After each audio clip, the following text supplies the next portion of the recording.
Councilmember Berman. Here. Councilmember Burt. Councilmember Holman. Here. Councilmember Klein. Councilmember Niss. Councilmember Price. Here. Mayor Scharf. Here. Councilmember Schmidt. Here. Vice Mayor Shepherd. 7 present. Council will be going into a closed session. The first one is labor negotiators regarding SEIU and the, I'm sorry, I get the other one down here, the unrepresented management professional confidential employees group. The second closed session is a conference with city attorney, existing litigation, coalition for safe and sensible zoning versus City of Palo Alto. The third one is a conference with city attorney, existing litigation, California Capital Insurance Company versus the City of Palo Alto. All right. Thank you. We have one speaker.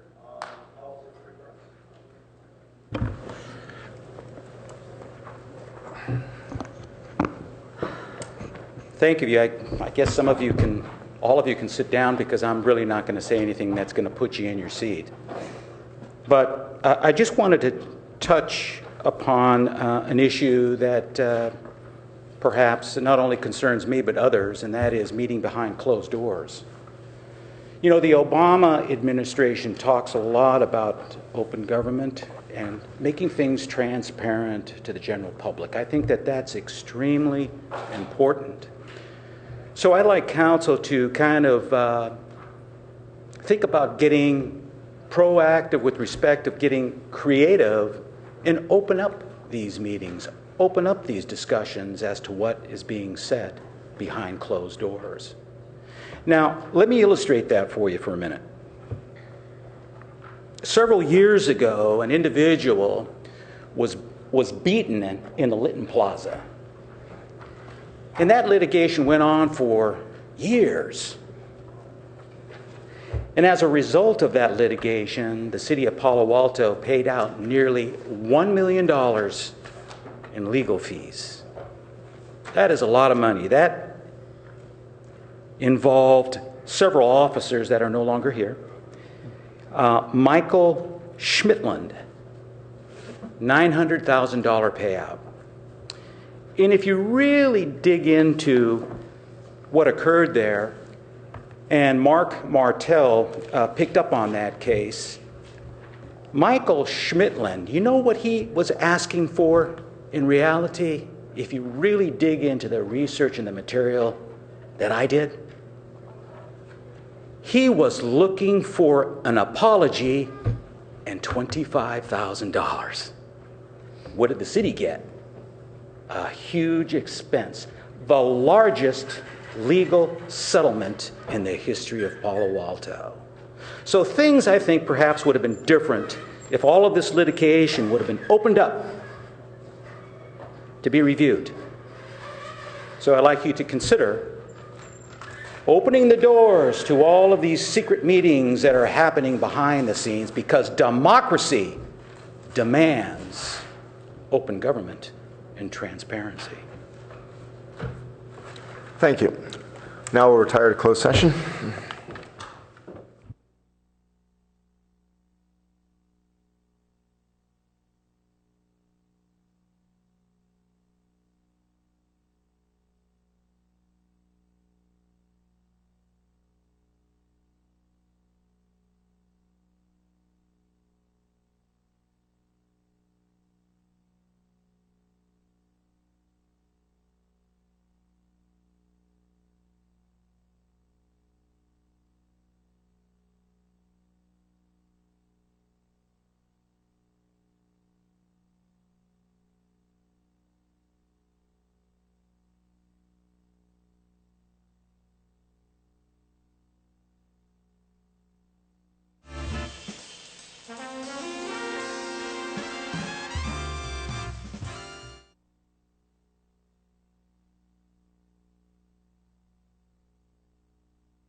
No reportable action. So I think the next thing is, I guess we'll wait for city manager comments. Agenda additions, deletions. We actually have a staff request to pull item number 12, and that'll be returning sometime in August. So if you're here to speak on item 12, you're welcome to still continue to speak, but you would have another opportunity when it comes back to the council at some meeting in August. So I just wanted to make that clear to everyone that you have that choice. And now we move to agenda. Jim's here. So Oh wait, let's do agenda additions, deletions. I'll move that we remove item 12 to and reschedule to some council meeting in August. Second. Okay. If we could vote on the board. What is it? What is it? That's the Crescent Park parking. And that passes unanimously. And now we're moving on to city manager comments. Thank you. Not yet, but well. Item. Thank you, Mayor, Mr. Council members, and mesdames et messieurs. Welcome back from break. Nice to see everybody. First, did want to share that once again, our Chief Financial Officer Lalo Perez and our staff in finance in the Administrative Services Department of the city has been awarded a Certificate of Achievement for Excellence in Financial Reporting from the National Government Finance Officer Association for the city's comprehensive annual financial report for the fiscal year ending June 2012. As the council is well aware, in the string of years spanning decades, the Certificate of Achievement is the highest form of recognition in governmental accounting and financial reporting, and its attainment represents a significant accomplishment by government and its management. So congratulations again to Mr. Perez and his team.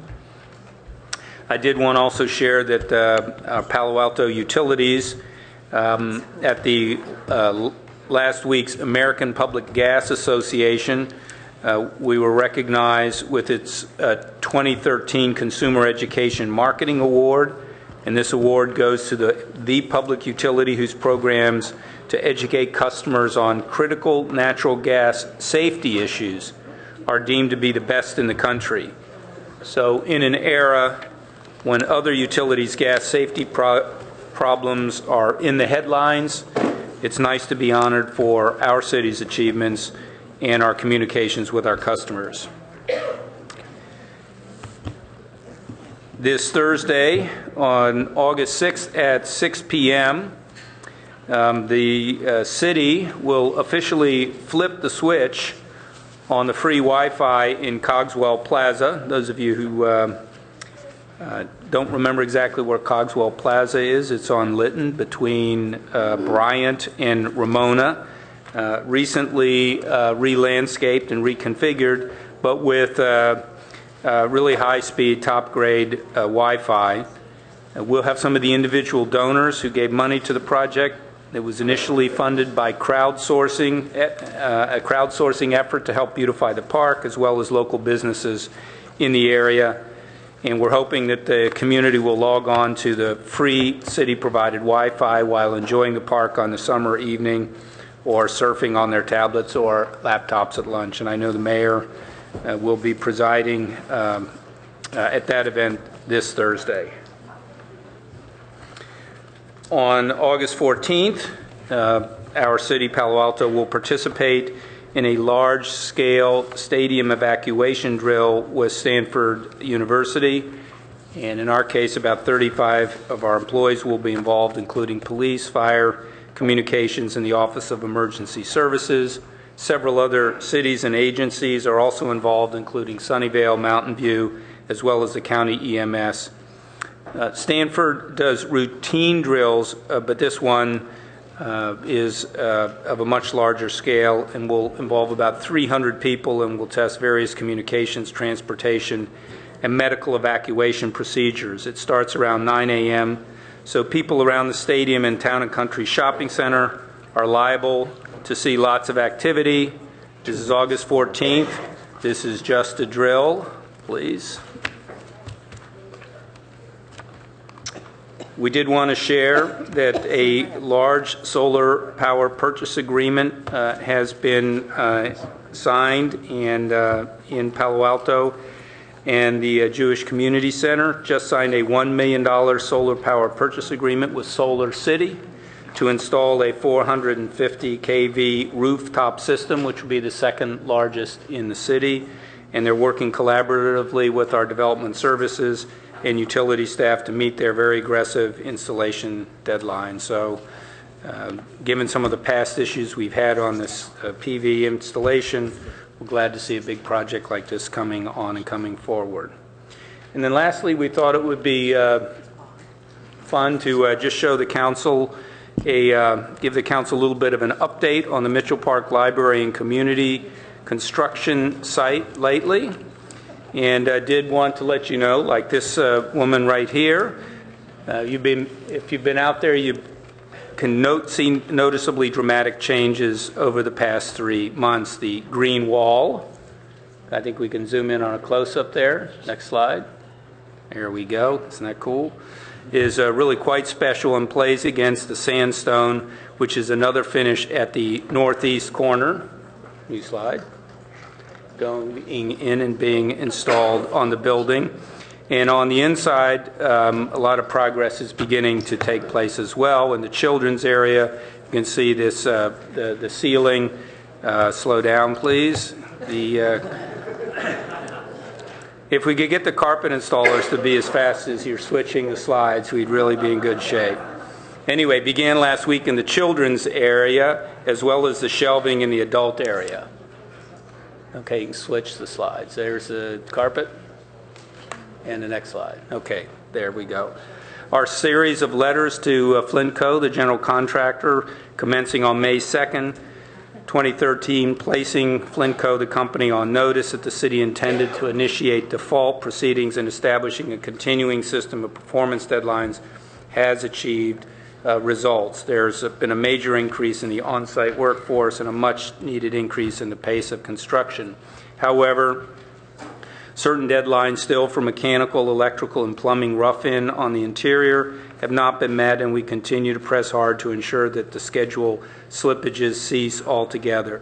We met with Flintco's president and upper management team as recently as July 25th and continued to demand increased subcontractor crews in these problem areas. Our team, led very ably by Phil Boble, is laser focused on the critical path tasks and taking all measures to eliminate issues as they occur. Our goal remains to open the complex to the public in late 2013. Your bi-monthly project on the library bond project is on the consent calendar tonight, but we did want to show you a few slides as well, since a picture is worth 1,000 words. So here are some shots of one of our green roofs. I think it's just kind of neat for folks who haven't been out there. So that's on the top of where the Ada's Cafe and some of the recreation space will be. Let's do the next one. The courtyard with the tree, of course, has been preserved. That all is looking towards the recreation areas and the large community room that is being built on the left. And then a few shots that I took 2 Fridays ago when we were out there. That's the upper floor of the library area. And the final sort of underground stuff in the flooring in the library area downstairs. One of the things that's amazing is and this hardly does it any justice, but to be able to see the platinum LEED related systems that we have in place for both waste and water and solar power make this really an incredible building. Let's see the next slide. That is standing on one of the many kind of rooftop decks looking down towards the garden, and you see that slight faint lettering community. That's a very large community room that's going to be a center of a lot of community activity and celebration, no doubt. and another shot of the interior. And finally, again, just a very cool view of the green roof. Up outside of the library, of course, I think the council's well aware there are some actual kind of working green roofs and garden areas that kids and the public will be able to experience in the building itself. And that is it. If you'd like a up-to-date tour, just let myself or Phil Boble know. Thank you. Thank you very much. And now we'll return to the oral communications portion of the evening. We have an unusually high number of speakers for oral communications. In fact, I think we may have the largest number I think I've seen. So we're going to have 2 minutes each at oral communications. And the first person is Bunny Good, to be followed by Palo Alto Free Press. Mr. Mayor? Yes. I'm sure, I mean, you're well aware of these things. These are for items that are not on the council agenda Yes, these are tonight. for items that are not on the council agenda. Okay. And it seems that way with the speaker's cards. Okay, thank you. Ms. Good. Good evening. Some 9 to 10 years ago, I had occasion to witness a vehicular accident in level A, and we all called the police and thought they'd be there in a few minutes, and we waited and waited, something like 1 hour, nearly an hour before a patrol car came. Everybody couldn't believe it. Well, I told the city council about it at that time, and I guess it went in one ear and out the other, and nothing was ever done. What you see up there is the result of an incident last December where a woman was attacked down on Homer, and she kicked the guy, chased him to the police station. He wasn't caught. He evidently circled around and came after me. That's me up there. Smashed me in the head repeatedly, blinded my eye, broke my nose, dislocated a bone. So I think this was at 1:30 at night on a Saturday night. Maybe it would be nice if there were more police in the station. Maybe they could be doing their write-ups, their reports, their study. Maybe some of them could even sleep in there, just like the firemen sleep in the fire department, in the firehouse. So why don't you look to get more staffing right here so they can run out the door and do something. Thank you. Bye-bye. Thank you very much. Palo Alto Free Press, to be followed by Christy Junkerman.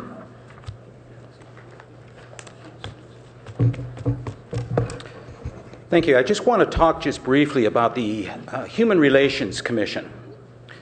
For the past 10 years, I've been coming before this commission to talk about various things that are impacting the community. And what I have found with respect to the human habitation ordinance is that they have been completely absent. It's horrible. These are individuals that have been tasked to take care of these issues and address these issues before the accident occurs. And we've got a big accident waiting to happen right behind us. They were missing in action. They're supposed to address human relations issues, potential conflicts, discrimination, or injustice, while encouraging community building and civic engagement. Where are they this evening? Stand up. You should be proud of your Human Relations Commission and their defunct committee. They need to be disbanded because they're useless. They have no voice for the people that are sitting and standing behind me, and it's a disgrace. Christy Junkerman, to be followed by Bonnie Bernstein. So I would just like to mention that under our protocols, we don't clap or boo or hiss. And the reason is we want to make it comfortable for everyone to speak. And so we want to give everyone the opportunity to feel comfortable and to say what's on their mind, whether it's popular or unpopular. Go ahead.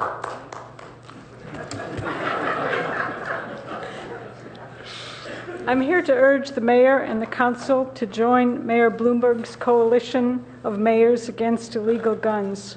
I think in light of the failure of the Congress to take significant action, it is important that people speak up at the local level to take a stand against the astonishing level of gun violence in this country. Hardly a day goes by without some eruption of violence in the public spaces of our country, sometimes in our own area. Not long ago, a grandmother on her way to Burgess Park with her granddaughter was shot in the foot by a stray bullet. As an educator, I am particularly horrified by the gun violence in spaces of learning. Most recently, it was Santa Monica. Early in the summer at Santa Monica College, a woman and her father on the way to buy college textbooks were shot and killed. Then the quiet of the college library was shattered by violence. This is a public safety issue. We cannot say this often enough. The issue is public safety. Palo Alto needs to stand with the majority of people in this country, including many, many law enforcement professionals who recognize the overwhelming need for reasonable protections against the proliferation of extremely dangerous weapons, which can be used against children and can even be used by children. Ours is not an average town. It is an incubator of new ideas, new ways of thinking. Our presence on the list of coalition members would be meaningful. It is particularly important that we join other cities to take a stand on preventing gun violence. I am not naive enough to think that we can simply stop gun violence with small gestures, or that there is one way to work against violence, but nothing will change until people make their voices heard. We need to begin to do what we can, and then, thus I urge you to make a small beginning and join the Coalition of Mayors Against Illegal Guns. Bonnie Bernstein, to be followed by Millie Cheatik.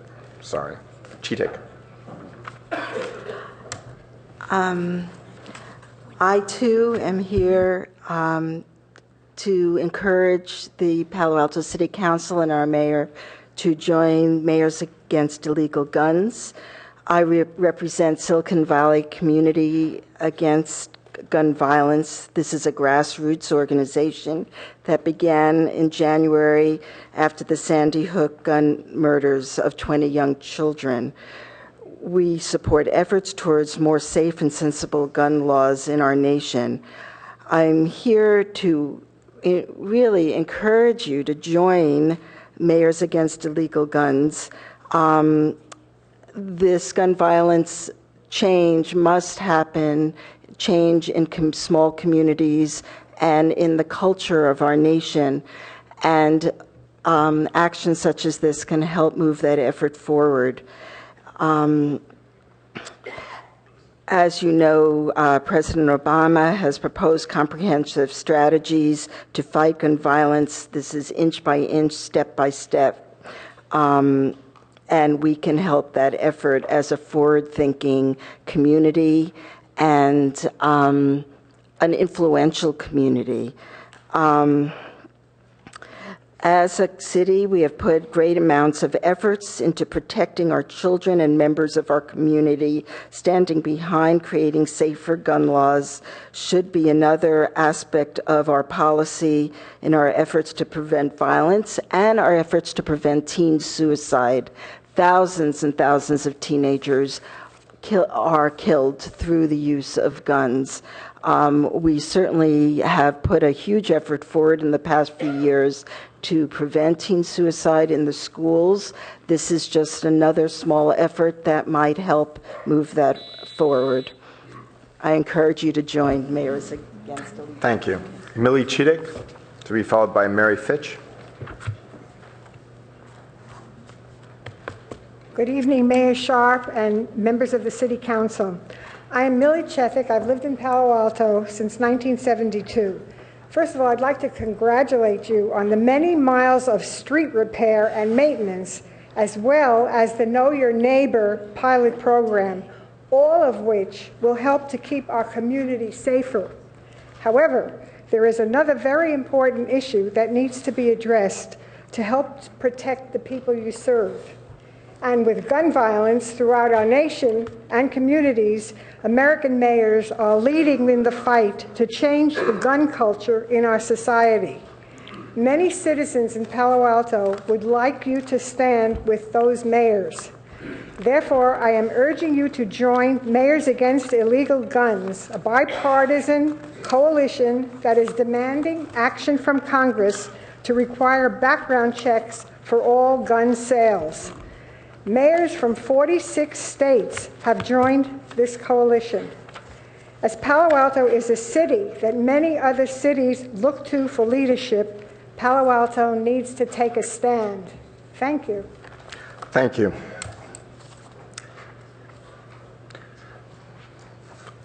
Lay brother Sven Gerard. Come on up. And that will be followed by Steve Etrin.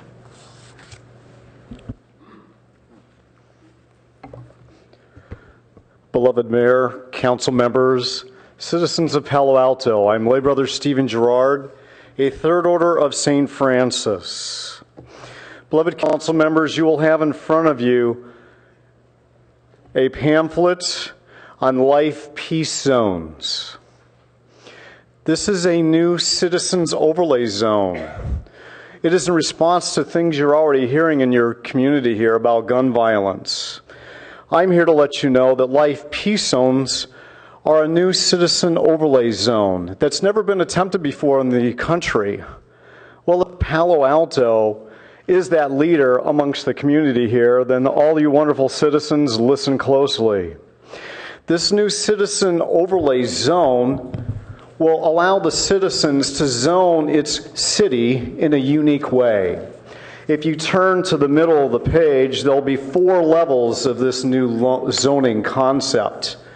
And I'm delighted to talk to you about all these levels on my father's birthday today, Lawrence, a steel mill welder, 78 years old.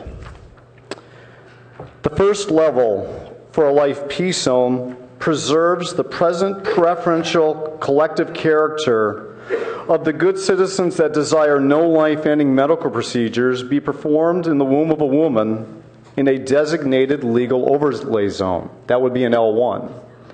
An L2 citizen overlay zone would preserve the present preferential collective character of the good citizens that desire no life-ending medical procedures be performed on a person seeking to terminate their own life in a designated legal overlay zone. L3 preserves the present preferential collective character of the good citizens that desire no animal research be performed in a designated legal overlay zone, for those of us who love Francis. And finally, L4 preserves the present preferential collective character of the good citizens that desire no establishment of the business of sale of firearms in a designated legal overlay zone. I see my time is concluded.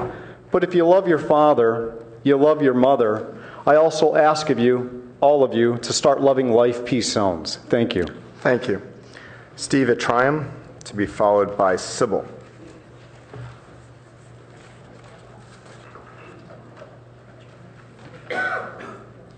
My name is Steve Ettram. My wife Carol and I have lived in Palo Alto since 1975. I believe it is the duty of mayors of cities to help keep residents safe from harm, especially our children. Some of the greatest harm is done by legal access to firearms in our nation. I would request that our mayor join with other mayors in our nation to protect against such access. Hundreds, many hundreds of cities across the nation have joined this powerful symbolic action led by Mayor Bloomberg of New York City, known as Mayors Against Illegal Guns. Therefore, I would, many people I know, including my wife, have asked Mayor Scharf to join Mayors Against Illegal Action, against illegal guns, but to date I have no knowledge of Mayor Scharf agreeing to do this. Therefore, I would like to ask Mayor Scharf now if he'd be willing to join Mayors Against Illegal Guns, and if not, why not? Newtown could have been any city in the U.S. Newtown could have been our city. Let us do everything in our power to prevent another Newtown and work to make our city safer for our children. If Mayor Scharf would like to join, a signature is all that is needed. I have a copy of the form if he needs one. Mayor Scharf will exercise personal privilege and ask you to bring the form up and he'll sign it.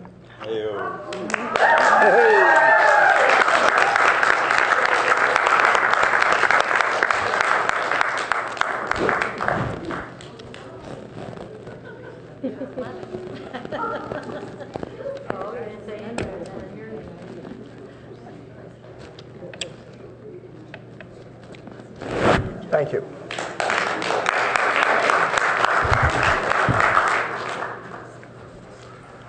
Sybil. It's Cybel. CY. Okay. I apologize. The previous speaker who spoke about HRC stole my thunder, and I'm glad about that. But my question that I would ask you to refer to staff is, what is occupying the HRC these days? And I'm looking forward to hearing the reply that will come back on that from your staff. Thank you. Thank you. Norman Carroll, to be followed by Stephanie Munoz.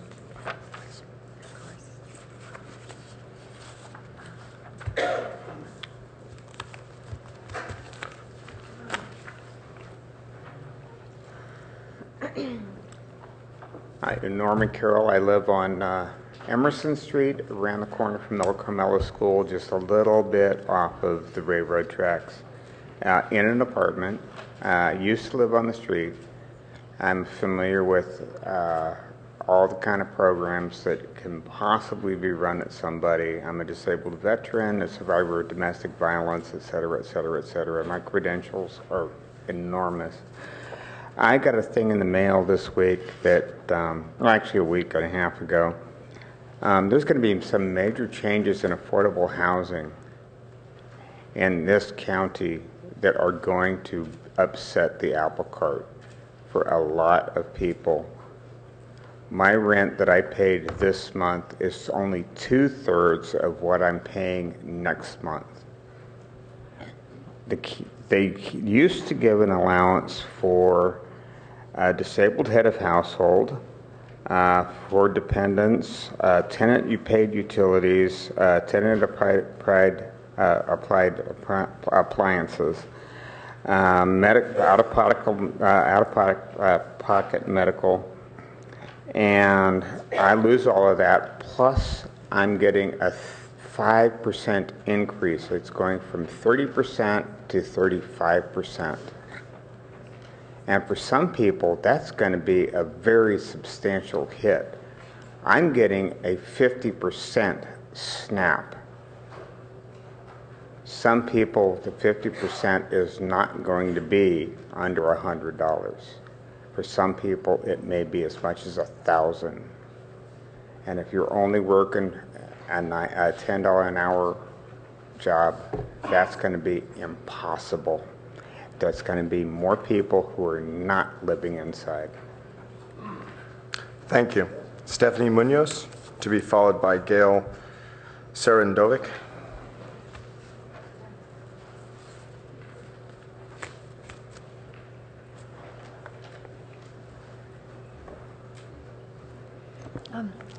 Good evening, Mayor Sharp and council members. What I want to say tonight has to do with all the decisions that you make and all of the effects that it have on the community. Most of us give you credit for good intentions, and we know you're smart and you do a lot of homework, and God, you stay up forever. I really admire you. However, I want you to look in your own consciences and think about how many of the decisions that you make are arbitrary, and particularly in view of land use. Palo Alto has had for its entire history sort of a battle between people who would like Palo Alto to be a great city and people who would like to be Palo Alto a little town. Well, nobody seems to have realized that if you're going to be a great city, you have to have a place for the workers to live. You just have to. And if you don't have a place for the workers to live, they're homeless.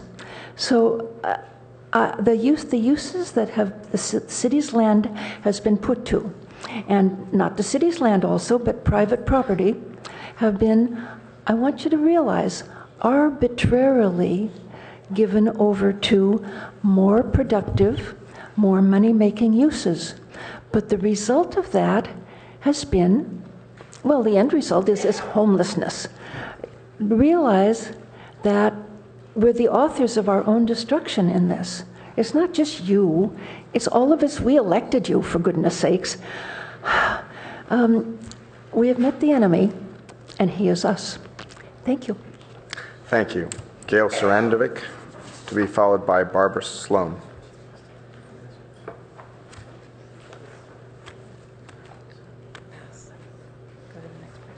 Okay.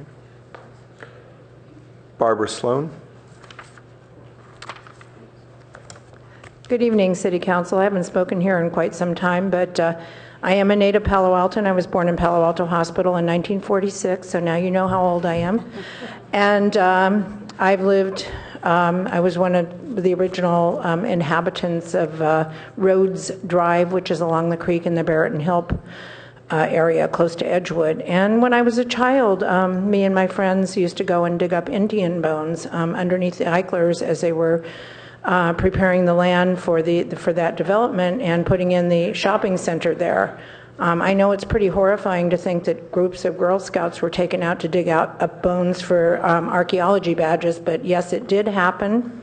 And I have addressed the City Council about this before, that I think it's only fitting and appropriate, especially in light of the fact that the developer, quote, accidentally took down a building, is that when they construct the green space there, that they can put up a marker or a plaque next to a bench or something to honor the space that that, you know, this is sacred Indian Moek Ohlone territory.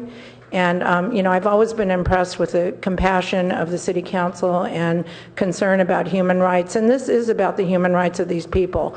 My people are Native Hawaiian people, and a lot of the bones of my ancestors are sitting under golf courses and hotels or in boxes in the Bishop Museum. And I really feel very strongly that we need to look after the Native Americans that were right here and honor their memory by putting something up. And I think the developer, that's a very small thing to ask of him. And we do have lots of eyewitnesses, because a lot of my friends that were digging up bones are still alive. And I was told that I needed to get an EIR report, or I needed to do this or that and the other thing. But I really think the fact that we saw these bones is pretty, and we're not liars, because we got, you know, we did our honor thing, you know. Thanks. Tom Lindenberger, to be followed by Jim Bear.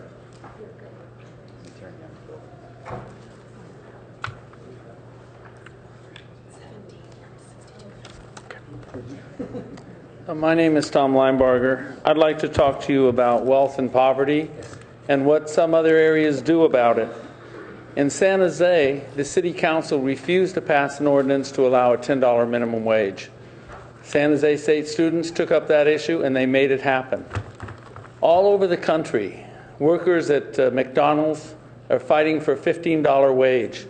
What that would do, a $15 wage, was raise the price of a Big Mac 22 cents. This is not big money, but this is big money to people who are living on or near poverty. In Redwood City, where I live, there's 3 housing developments. They're each about 200 units. Of those 600 units, 7 units are designated as low income. 7 units. And the way to fight that is if the City Council in Palo Alto would have a community benefits program. So your housing element has community benefits, and the community benefits can be such things as prevailing wage.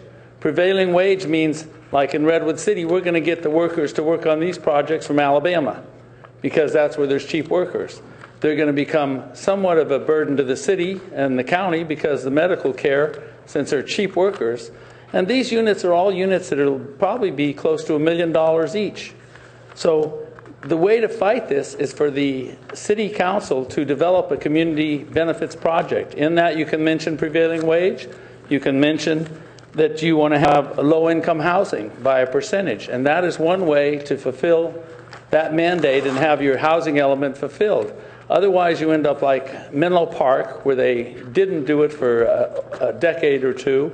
Now they're forced to build 400 low-income housing. They're going to put all 400 units in low-income areas. This is not the way to integrate a society. The way to do it is to have your housing integrated. Thank you. Jim Bear, to be followed by Tony Ciampi.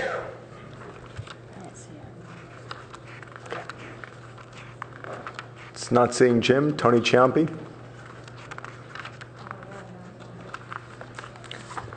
To be followed by Robert Norris. Good evening.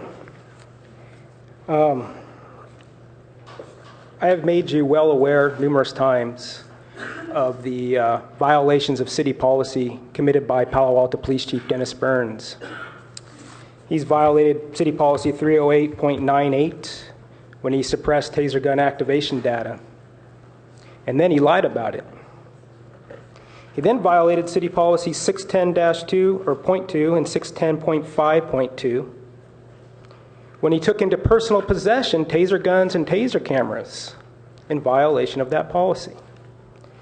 He then violated city policy 446 and 610 when he refused to secure MAV hard drives into evidence and instead purged those videos from those hard drives. Chief Burns then violated policy 308.99, 610, and 610.2 when he oversaw the destruction of taser probes in a taser cartridge. Now, you're intent on holding certain members of this community accountable. I would like to know why this city council refuses to hold Chief Burns accountable for the violations of city policy. Do you really think that you, as the people's representatives who have condoned and supported these violations of city policy, should continue to be the people's representatives?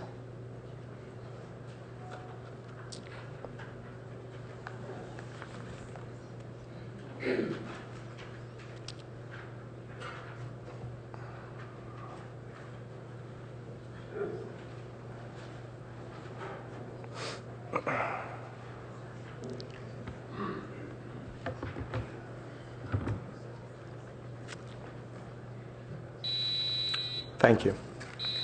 Robert Norris. Members of the community, this includes the city council, but I always believe the community is more important than city councils. And that's the reason that I believe the community should feel free to applaud or boo regarding whatever the city council does, provided it doesn't disrupt the meeting. Hence my own behavior there. A lot of the people who have spoken before have raised issues that relate directly to homelessness in Palo Alto, specifically the homelessness that won't be covered in item 17, that of people who don't have vehicles, who are outside tonight and have been year after year, decade after decade. I spoke before this council in 1997 on this issue. They need legal places to sleep at night. They need not to be harassed by your police department. I've been told that the police department is using a penal code, 647E, to harass homeless folks. It's a nasty anti-lodging law that cannot effectively be used or fairly be used unless there are legal places for people to go. And as you know, there aren't in this community for the overwhelming majority of folks. 2 minutes isn't much time to speak or to collect one's thoughts, but I hope you are listening to the people tonight. I suspect you're not, even though you may act like you are, and that's not intended to be offensive. It is more intended to be a real statement of, in fact, what's happening here. The community has to respond to these issues if the city council does not. Thank you. Thank you. Now that concludes oral communications.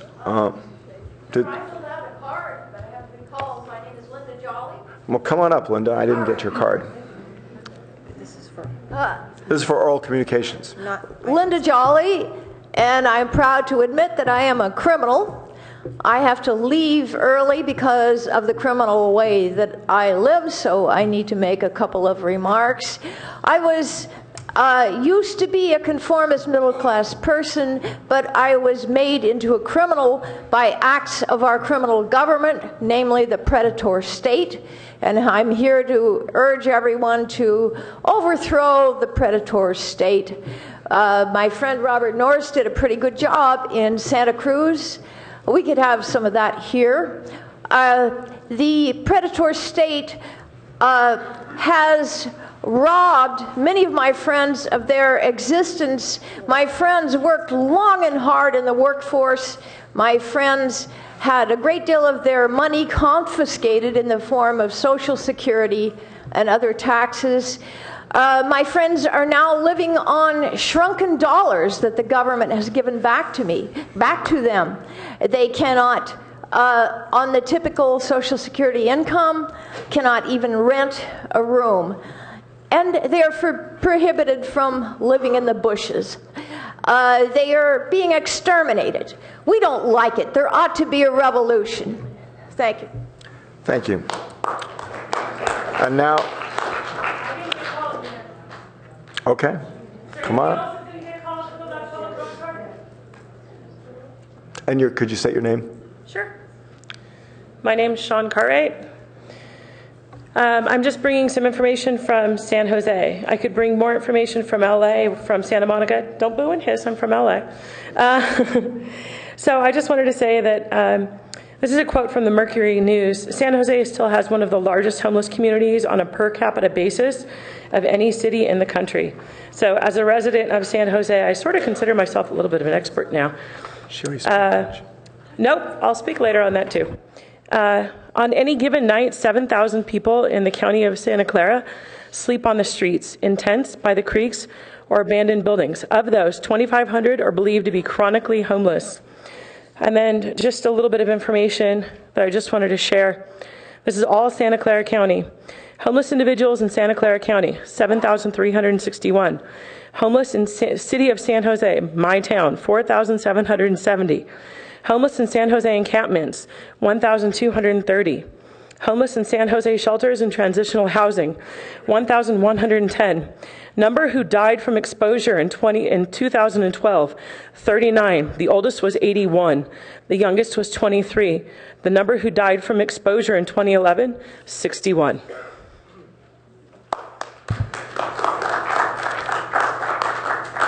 And they just keep coming. Faith Brigel, to be followed by Mary Fitch.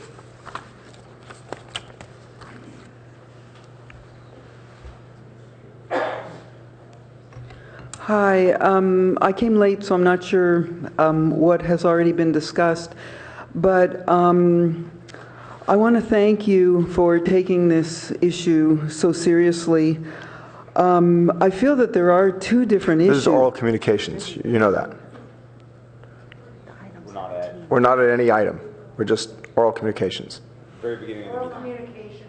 Okay, yeah, so I can give my opinion, right? For any item that's not on the agenda. Oh, is this on the agenda?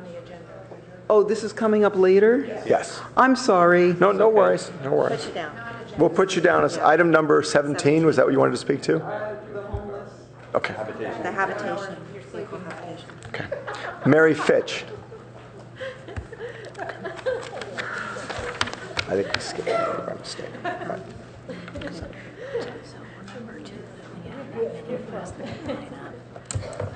Well, I'll be real quick because you've already signed our...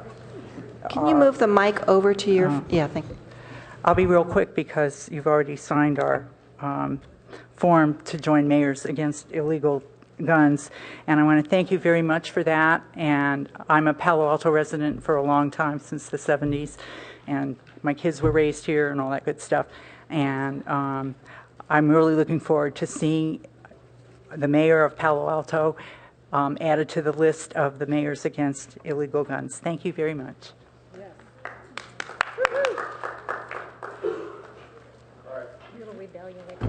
And that concludes oral communications. We need a motion for approval of the minutes. So moved. Second. Second. If we could vote on the board. And that passes unanimously. And now we'll move to the consent item. We have consent calendar. We have a number of speakers on Agenda item number 12, I think it's all 12. Yes. So first speaker is, and you'll have 2 minutes, is Ben Davenport, to be followed by Chris Gumas. Hi, Mayor Scharf and members of the council. I'm here to encourage the council to carefully consider the negative impacts of implementing a blanket overnight parking ban on Crescent Park residents and to the neighborhood in general. While the level of support from the mailed surveys was sufficient for the streets in question to meet the arbitrary cutoff set by the city, there has been no accounting for the level of difficulty that an overnight parking ban will impose on the residents who are against the ban. A majority of residents may get a small benefit, while a minority of residents are seriously impacted. As far as the inconvenience incurred by residents, I can only speak for my wife and myself as the owner of the property at Hamilton and Newell. My mother-in-law and father-in-law are in their mid-60s and are intimately involved in providing care for our 8-month-old son. They very often spend the night at our house. The only parking available to them is on the street, typically in front of our house. Once this ban is implemented, they will no longer be able to park near our house. I'm sure there are other residents who voted no will experience similar difficulties. Looking at the bigger picture for a moment, I seriously question the wisdom of implementing these street-by-street parking bans.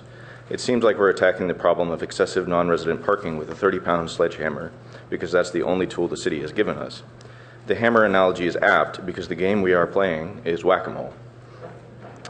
The minute the parking is banned on these streets, the residents of Hamilton on the east side of Newell, the residents of Dana, and the residents of Edgewood past Island are all likely to suddenly have a hugely increased number of cars parking overnight.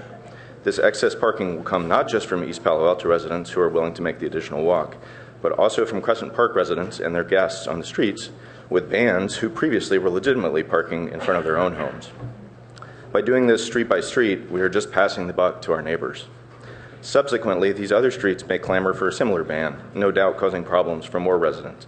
If each street segment is left to make its own local decision independently, and the tyranny of the majority is allowed to rule, the parking bans will end up spreading like a virus, putting more and more pressure on overnight parking for all residents of Palo Alto.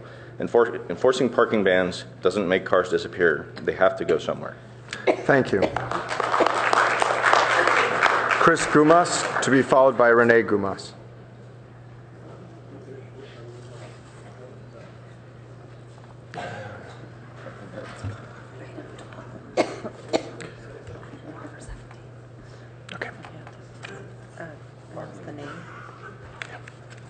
So Chris Gumas, Renee Gumas. And then we have Irving Rappaport. All right, assuming you all left. Megan McCaslin.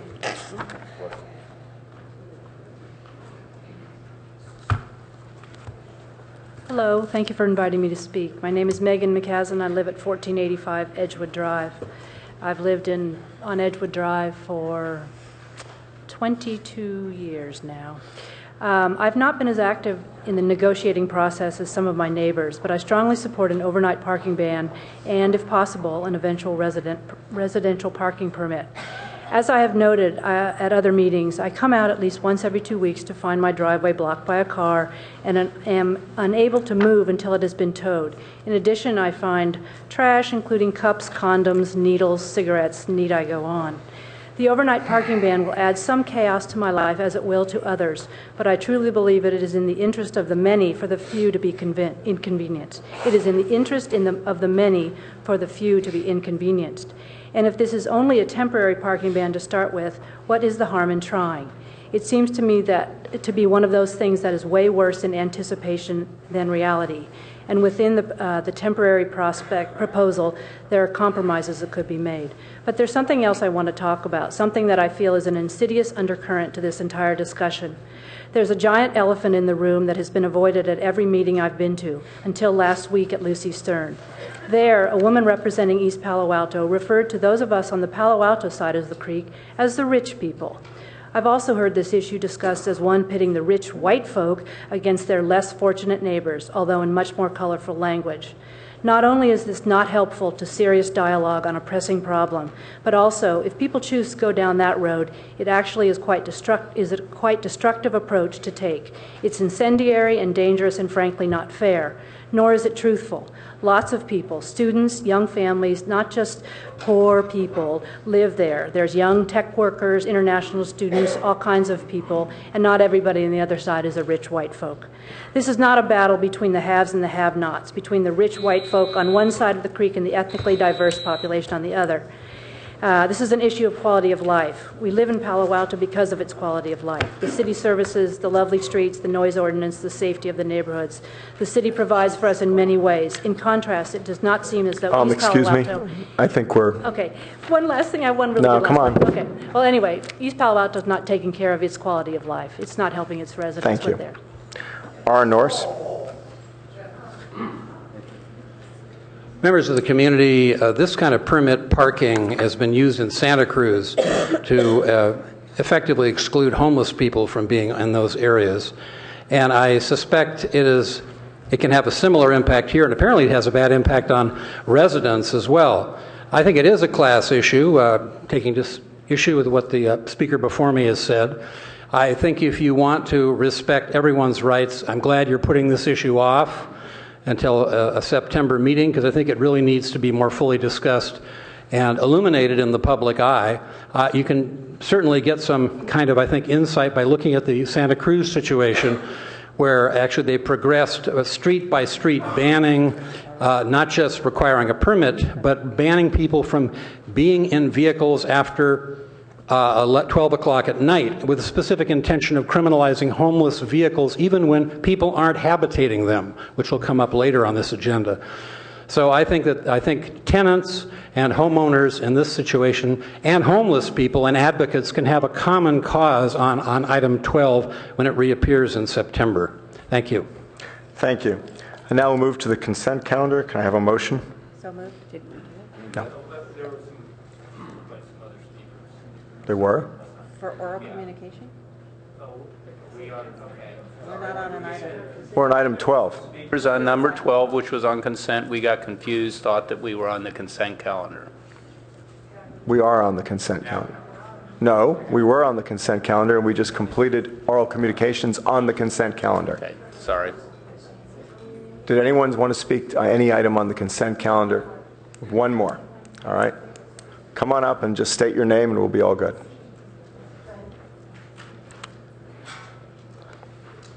Good evening. My name is Andy Vogt, and our family has lived at 1499 Edgewood, corner of Newell, for 20 years. For the first 18 years or so, the street parking situation was neighborly. Yes, we had folks who parked in front of our homes from time to time, but it was really never a problem. Everything changed about 18 months ago. There are many theories about why we have so many more cars suddenly descending upon our streets.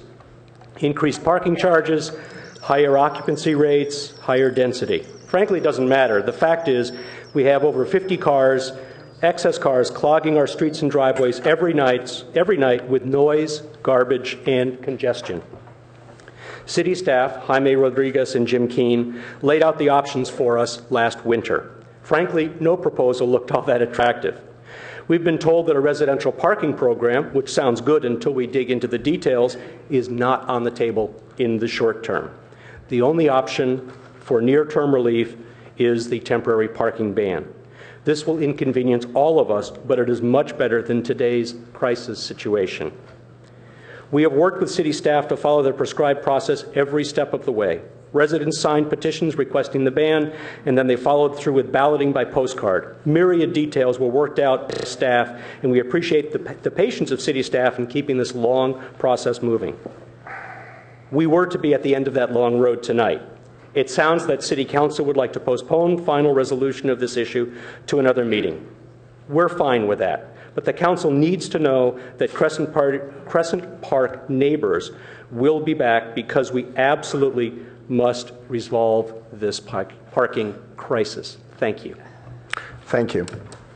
And again, we will be taking that up at some meeting in August. All right, now on to the consent calendar. We had a motion and a second. All in favor of the consent calendar? Minus item 12. Yeah, minus item 12. And that passes unanimously.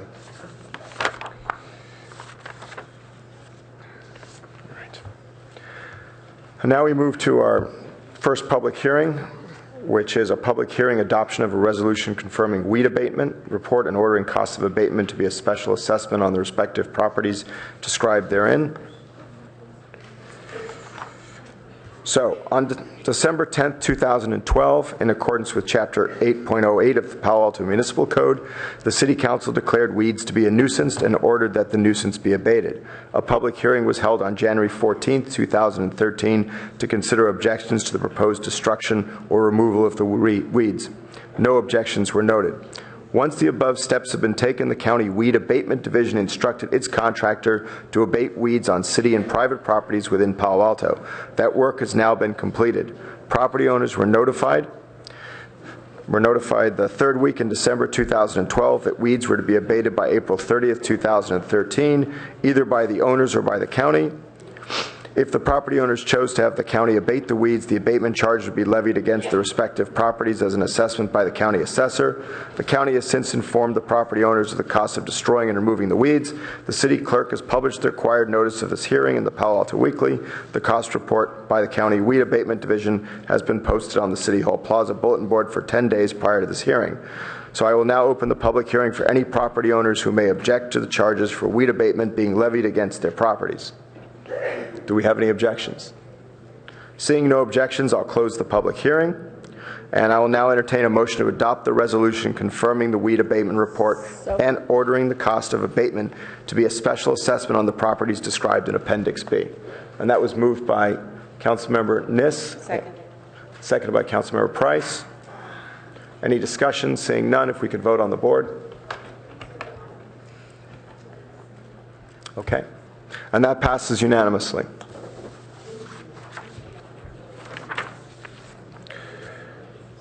And now we move to the public hearing approval of the ordinance adding section 9.06.01 to the Palo Alto Municipal Code to prohibit human habitation of vehicles. We have a staff report. Mr. Mayor, I believe Acting Planning Director Aaron Ackman and his staff are here. Thank you and good evening, Honorable Mayor, City Council. Aaron Ackman, the Acting Planning Director. I also have Consuela Hernandez here, who can provide more of the details as she has been involved with this process over the last 2 years. So going into the background of this began several years ago based on homeowner complaints related to persons living in vehicles in front of their homes. The first draft ordinance related to this actually happened about 2 years ago. It was tentatively scheduled for a council agenda, but the city manager at that time pulled it from the agenda based on community concern related to the ordinance and wanting to get a conversation around these issues going forward before there was official council consideration. So at that time, staff initiated a working group as well as community workshops for input. And just to go a little bit more into the background, this isn't something that was developed overnight. There have been a number of meetings that have occurred. As you can see up on the slide, there was a community forum held nearly 2 years ago. There has been 7 meetings held with a working group. There has also been faith-based outreach and 2 meetings with the faith-based community related to this. And finally, there was a second community forum on June 26th. There was also a number of different approaches explored. There was, we looked at, and we'll go into this a little bit more, a pilot vehicle dwelling program similar to what they've used up in Eugene, Oregon. There was looking at how can we enhance social services around homelessness issues. There was, of course, an ordinance prohibition, as well as we looked at what are different parking restrictions that could be put into effect to help solve the problems around this issue. So right now, the short answer is there aren't many parking restrictions that could be used. There's essentially one, which is a 72-hour parking restriction related to parking in the public right-of-way. This is always a difficult one to enforce from a policing standpoint because once you get a complaint about the 72-hour parking violation, you go out there, you mark the car, and it essentially resets the overall time period. So it's a very difficult one to enforce and be effective. The overall, the issue right now is without effective tools, there's not only not the tools there for enforcement, but there's also not the tools there for engagement. So if there are social services that could be provided, officers who are approaching the situation don't always have the tools to be able to enter into those conversations with people that could use those social services. Most other cities in the communities in the peninsula, both San Mateo and Santa Clara counties, as well as San Francisco, have similar ordinances restricting habitation of vehicles. If we go to the next slide, we can see that not including Palo Alto, 92% of the cities in Santa Clara County, 13 out of the 14 cities, have similar ordinances. San Mateo County, 17 of the 20 cities have ordinances that regulate habitation in vehicles. And San Francisco City and County also has a similar ordinance. The Policy and Services Committee, I won't go into all the details here on this slide, but you can see that it's been an iterative process with the Policy and Services Committee, taking a look at what potential programs could be in effect, taken into consideration until most recently on June 25th. The Policy and Services did recommend that the draft ordinance for engagement and enforcement be brought up to the Council for consideration. So tonight's ordinance specifically has to do with vehicle habitation, and of course the Council knows well, as most of the city staff and people in this room, that there are a number of vehicles that are parking in the Cubberley Community Center now. There's 20 or more on any given night. The police department, speaking to police officers, the amount of enforcement has gone up there recently. And tonight's ordinance will regulate the automobiles and vehicles parked in there. There's going to be greater community-wide discussion related to homelessness at the Cubberley Center on August 13 at the Policy Services Committee meeting. So once again, the approach here is the intent is to be a tool for more effective engagement, as well as enforcement if necessary, but that's the last resort. There will be delayed and gradual implementation. This isn't something, if adopted by the Council tonight, that will go in effect tomorrow. There will be an ordinance adoption period. There will be a grace period. There will be a warning period until it finally goes into effect approximately 6 months from now. And this is going to give the city a chance to not necessarily enhance the social services, but better connect the community with social services by officers being able to engage those living in vehicles. So once again, an implementation timeline. Ordinance second reading would happen sometime either in August or September. There would be extensive community outreach during October, November, and December.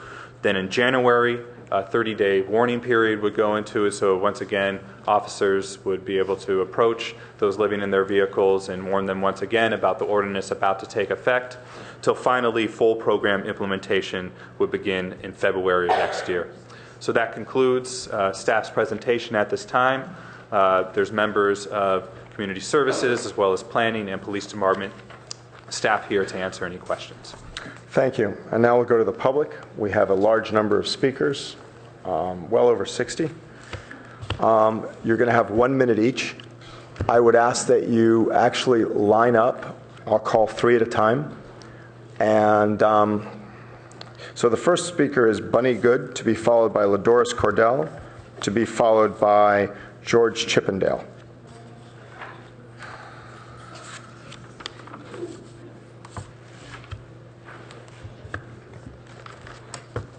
Hello. I would like to go back a couple of years to 2011. Some of you may remember the marvelous guitar player that used to play at Borders, and he lived with his fiancée along Alma in a car. Well, the day after Thanksgiving, his car was towed in the morning with all of his guitars, his amplifiers, all his stuff in it. And that afternoon, he went down to Lytton Plaza and committed suicide. Now, the picture here, you see his fiancée, Diana, at the coffin, leaning over him at Roller and Hapgood. Thank you. Thank you. Ladoris Cordell, doesn't seem to be here, followed by George Chippendale, which will be followed by Litzy Indergand, to be followed by Norman Carroll. My name is George Chippendale. I'm a Palo Alto resident. and a volunteer with the St. Vincent de Paul Society. As such, I have a lot of experience, some experience, with the United Way Emergency Assistance Network. Now, I'm bringing up emergency assistance, that's what I'm talking about tonight, because you ban a car, you ban a family's emergency house. Now, an example, here's a woman who's working at Costco right now, displaying samples. Her work hours are cut. She needs rent help, $600, so she goes to the 211 number, United Way Emergency Assistance, and they send her to a core center. And I left in front of you the questionnaire. You'll see, and you can read it. I don't have to describe it. I don't have the time. Is it all over? Yes, sorry. Oh, I don't have time. I didn't have time to do anything. Anyway, I guess you could read that.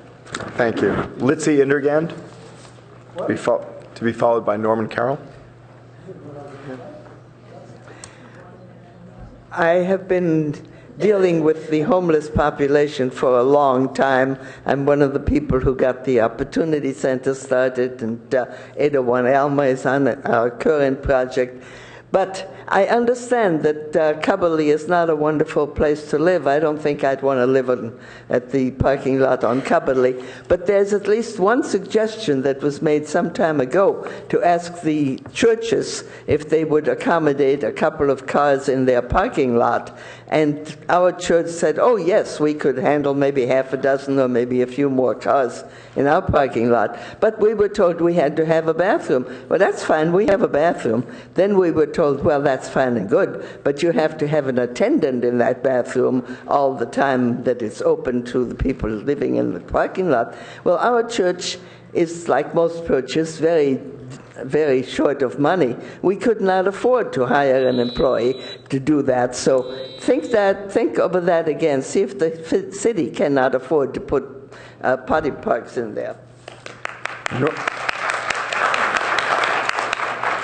I'm going to ask again that we refrain from clapping or booing or like that under our rules. Norman Carroll, to be followed by Stephanie Munoz.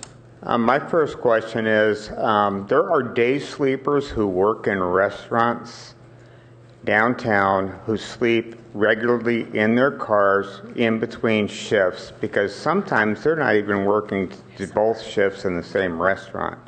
Is this going to cover them because they are sleeping? It's sort of like the same thing as a guy renting a hotel room for an afternoon and he's not really inhabiting, but he's there for the afternoon.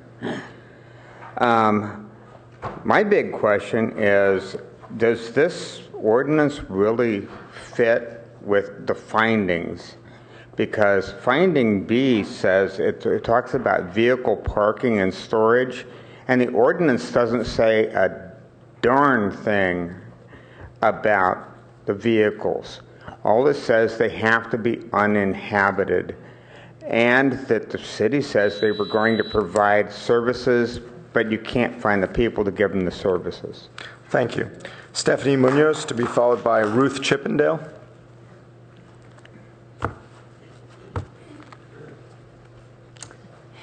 Good evening, Mayor Sharp and council members.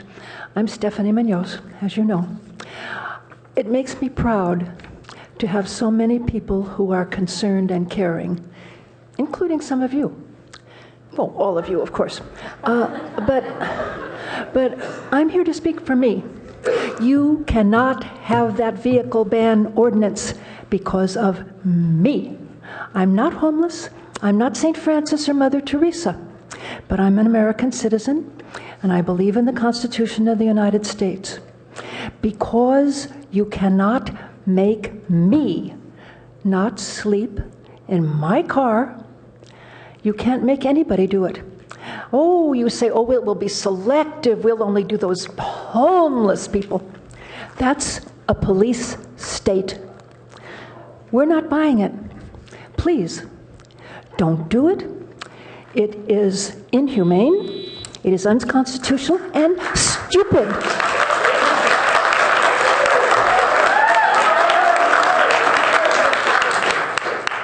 Ruth Chippendale.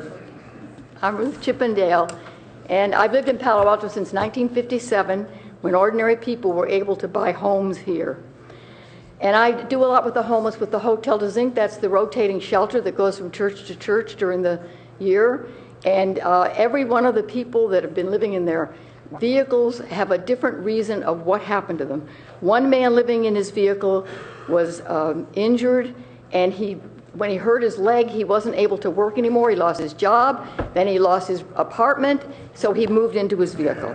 A woman was married to a man for 20 years. When her husband died, the husband had 3 other children by another marriage. One of the children contested the will, and she was left homeless. And so she's been waiting now for an appeal, and so anyway, she ends up without a place. And so last night I went to the Hotel de Zinc. I've been going. Thank you.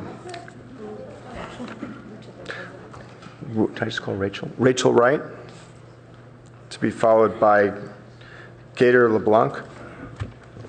Hi, my name is Rachel Wright. My husband Elliot and I live here in Palo Alto, and I want to thank the council and all of the people who are against this ordinance for giving their time to serve this community.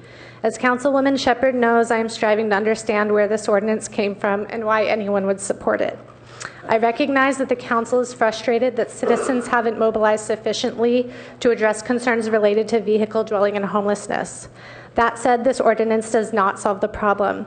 Instead, it is easily understood as a symbol of disregard, if not an attack on some of our most vulnerable community members. The ordinance offends the dignity of people without homes by saying it is illegal to sleep in the only safe space you have. Read more broadly, it tells them you don't belong here, and it unfairly discriminates against them on the sole basis of their financial situation. If you believe the ordinance won't actually hurt anyone because people who sleep in their cars will continue to do so without detection, you are wrong. It dehumanizes them because it says you must stay invisible. Please do not vote for an unjust ordinance out of frustration.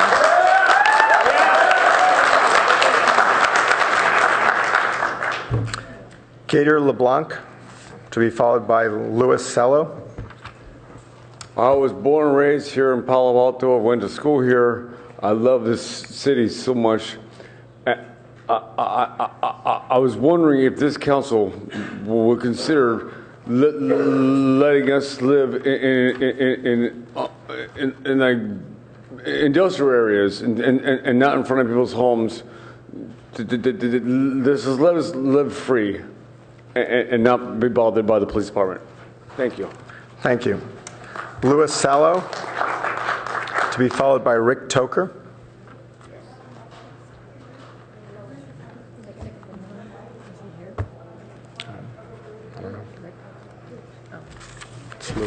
I'm Lois Salo. I'm a resident of Palo Alto. I'm a member of the Women's International League for Peace and Freedom, 98-year-old peace group nominated for the Nobel Peace Prize. This ordinance is against the Fourth Amendment to the Constitution, which says, and I quote, "The right of the people to be secure in their person, houses, papers, and effect shall not be violated." In other words, all people, housed or unhoused, a child or an adult, has the right to be safe. My second point is that there is plenty of money in from our tax money to build low-income housing. Our tax money is being used without our consent for military purposes.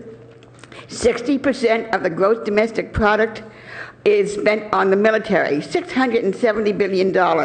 This is the most money of any nation. We must demand of Congress that that money be spent on additions to housing, schools, jobs, health infrastructure, and health care. Thank you. Thank you. Rick Toker, to be followed by Linda Jolly. Okay. Thank you. I want to point out in the staff report, originally this ordinance was to be solely complaint-based, but now it says on bullet 5 under implementation, police response primarily to complaints with citations issued only as needed. So I guess it's no longer solely complaint-based. One thing, the poorest homeless person is not nearly as destitute as this country is. We owe money to everybody in the world. So all of us who are blessed enough to go home to comfortable homes tonight should realize that given the economic situation that we've put ourselves into with all these deficits, budget, balance of payments, and trade, we could see a day when we'll be dispossessed from our homes too. Thank you.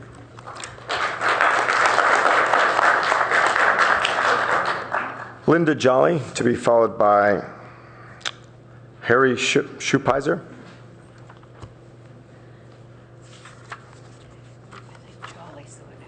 Okay. Harry Schupeiser, to be followed by Gerald Gress. Good evening. My name is Harry Schupeiser, and I work for Men for Mental Health. I'm a homeless outreach specialist. My job is to engage with the unhoused population throughout Santa Clara County. I spend a lot of time in Palo Alto. To me, everybody out there, we all here, sitting here, have a different personality. You have different problems out there. People, that's their last hope they have is their car. All their belongings, their medication, whatever they have, pictures of their loved ones are in that car. And I hope that this city council has empathy toward those that are in their cars and come up with a resolution on how we can be more effective with that population. And again, it takes time to develop a trust and rapport with that population. Thank you. Gerald Gress, to be followed by Barbara Sloan. I'm Jerry Grass. I live in Palo Alto.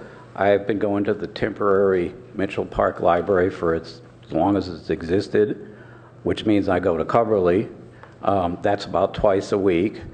I occasionally see people sleeping in chairs and sleeping on benches. I've never seen them do any harm. I haven't seen litter. I haven't seen any trouble from anybody, homeless or not. Thank you. Barbara Sloan. Good evening. My name is Barbara Sloan, and as you know, I've lived in Palo Alto for 63 years, and I voted for many of the people that are sitting up here based on statements that led me to believe that there was some compassion about the human rights of our residents, or the people who are trying to just be safe in their cars. And I'm going to be watching really closely to see how the vote goes on this, because I really hate to think that my city council is so uncaring that you would pass this ordinance. So please look long and hard and deep into your hearts when you push that button. Thank you. Thank you. Barbara Goodwin, to be followed by James Lee. James Lee, to be followed by Lynn Hudik-Powell. Heidi Cooper. Good evening, Council. Thank you for taking the time to listen to us. My name is James Lee.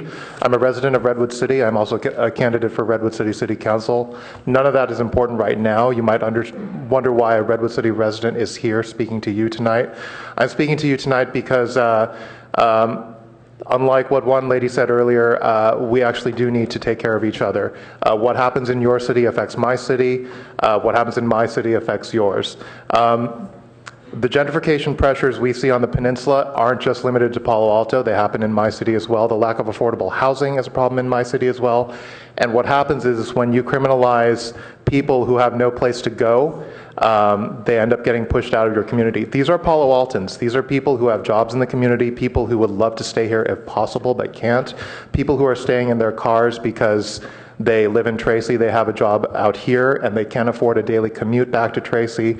These are people who are contributing to your community who deserve something more humane, and I ask that you look into alternatives that would provide a win-win for everyone, both the people at Cubberley, near Cubberley, who are looking for some safety, and and the people here who want you to do something humane for your community. Thank you. Thank you.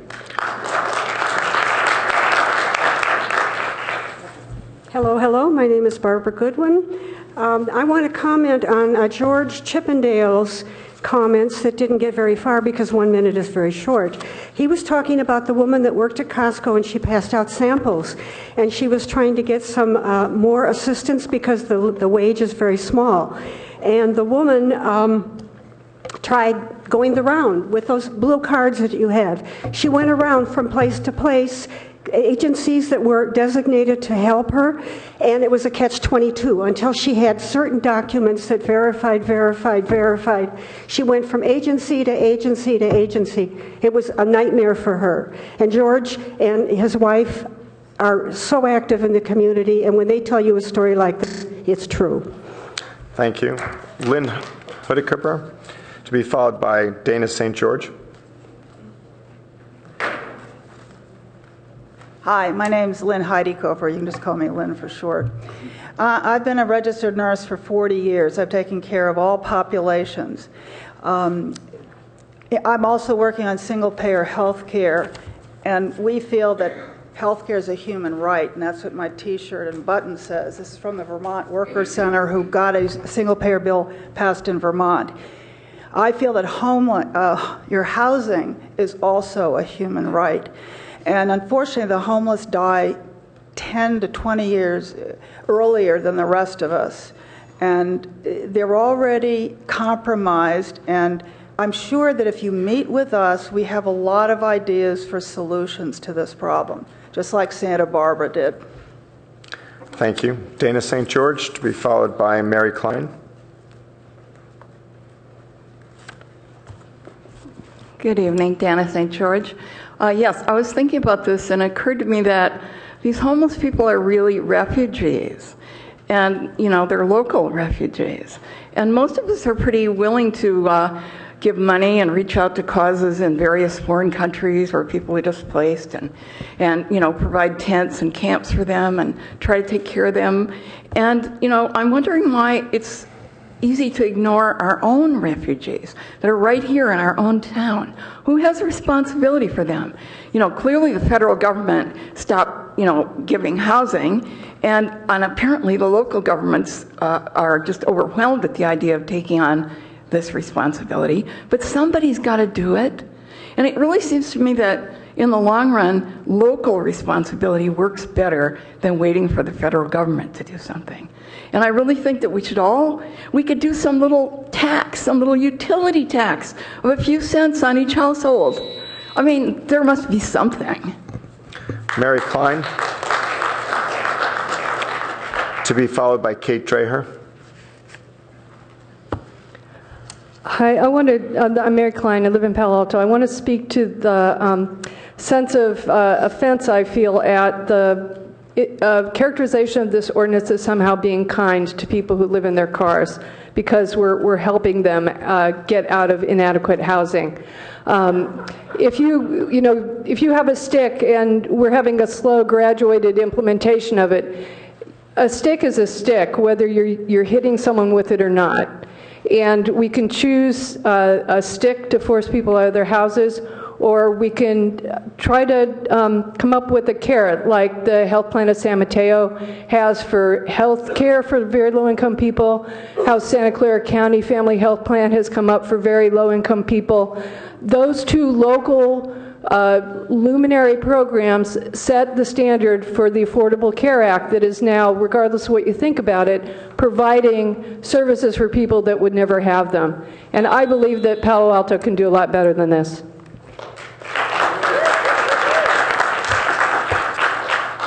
Kate Dreher, to be followed by Wayne Douglas.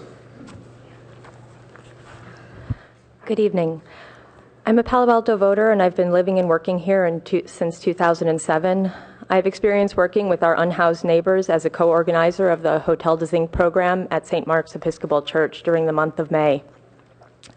I'm very grateful to the City Council for working hard to make Palo Alto a safe and livable community.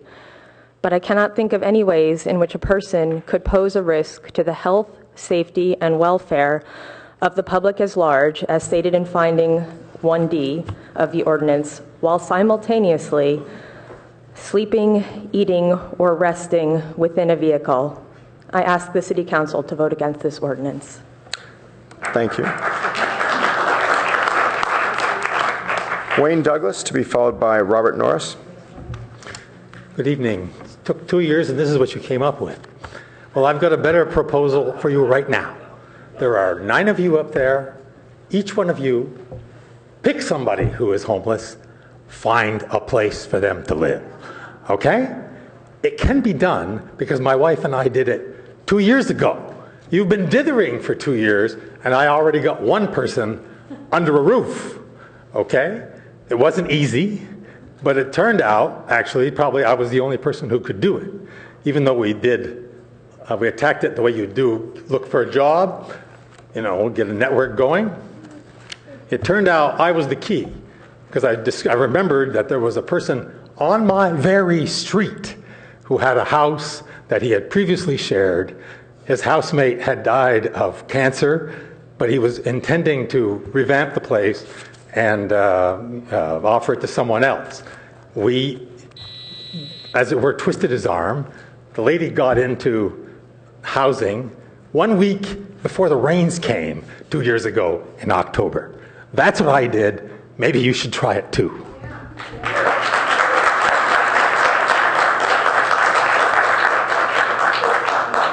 I want to thank the audience for clapping in spite of the admonitions of the mayor.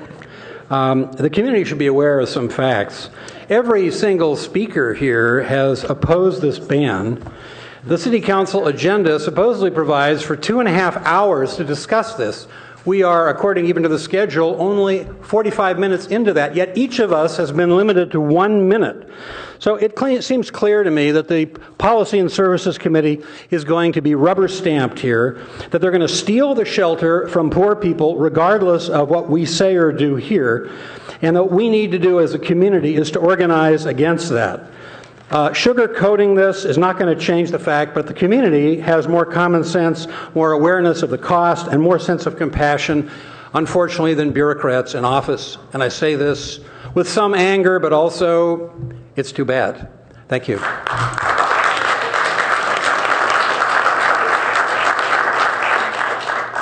Oliver Terry, to be followed by Darlene Gonzalez. Darlene Gonzalez, you want to come up if Oliver Terry's not here? I'm Oliver's mother. May I come up instead? Come on up.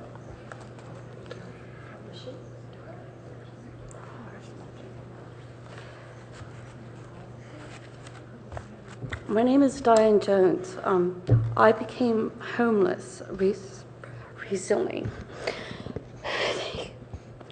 Me and my son live in the car, and we're not bad people, and I'm so afraid of what will happen if we lose that. Now, I get disability and it only pays $1,200 a month, and it's not enough to be able to house me and my son. So I'm begging you to just please have a heart. Thank you.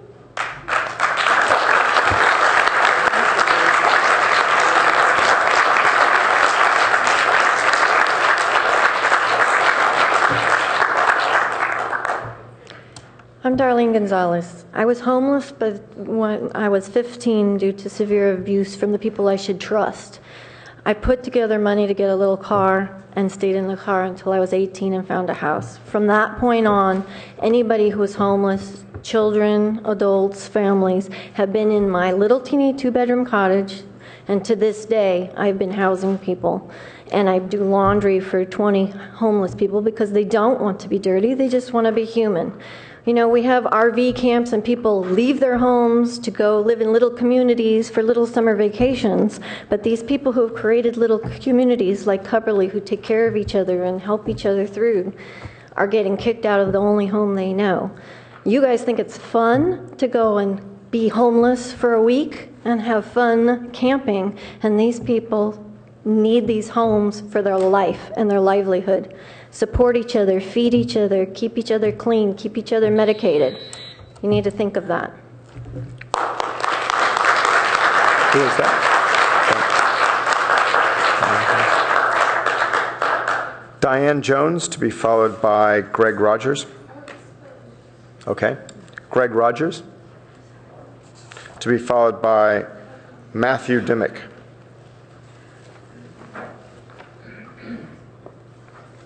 Evening, council members. My name is Greg Rogers. Passage of this ordinance would be a very bad thing. The people who stay in their cars in Palo Alto have no homes, no place to lay their head that they can call their own. So if you pass this ordinance, they will have no place to go. Many, if not most, are seeking employment in the area. Some are working. Some are physically disabled and cannot work. If you tell all of them that there is no room at the Palo Alto Inn, there may not be even a barn with hay in Silicon Valley to take them in. In this country, we do not believe in the idea of guilt by association. That went out with the McCarthy era. When a car is stopped for speeding on the road, all the cars in the vicinity are not also cited and made to pay a penalty. Only those who have committed the offense. A vast majority of the offenses to people and property have not been committed by car dwellers. The overwhelming majority of those dwelling in vehicles at Cubberley are not causing problems in the community, and to punish them for the actions of a few is not right. The motivation behind this ordinance is fear. George Washington Carver once said, "Fear of something is the root of hate for others, is at the root of hate for others, and hate within will eventually destroy the hater." There's only one right thing to do: stop this ban. Thank you.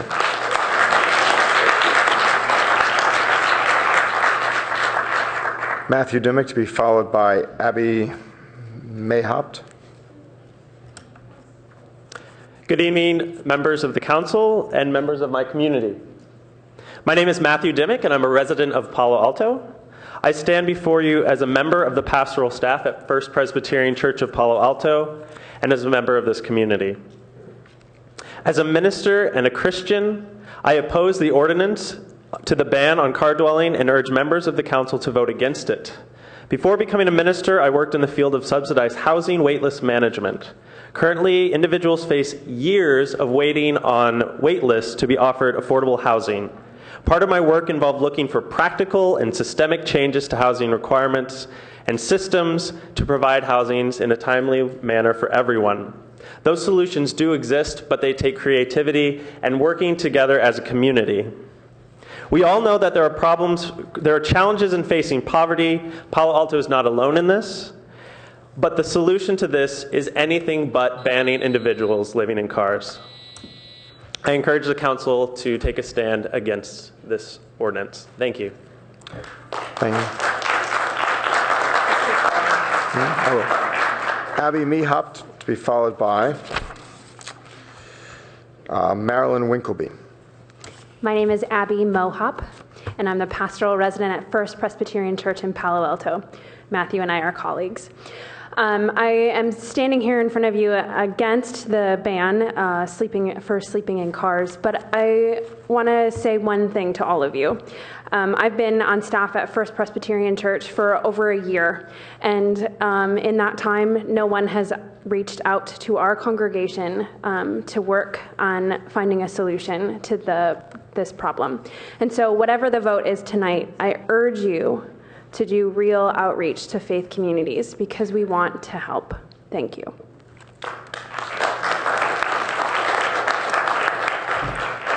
Good evening. I'm Marilyn Winkleby. I've been a professor of medicine at Stanford for the last 25 years. I'm also the faculty director of the Office of Community Health. I've had research on health disparities for the last 20 years, and it's given me the opportunity to know many of the homeless, including those who are living at Cubberley. The people who are now living in their cars at Cubberley include families with children, college graduates, holders of scientific patents, and working poor who return to their families on weekends. I encourage you not to judge all by the actions of a few. We're talking about 15 to 20 cars. 15 to 20 cars.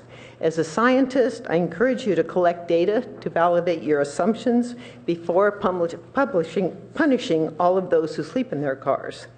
I wish I could be as optimistic as the people here who have investigated this about successfully linking people to social services to alleviate the housing conferences and the difficulties of the housing. We've tried that in the community, and it's very, very difficult. Thank you.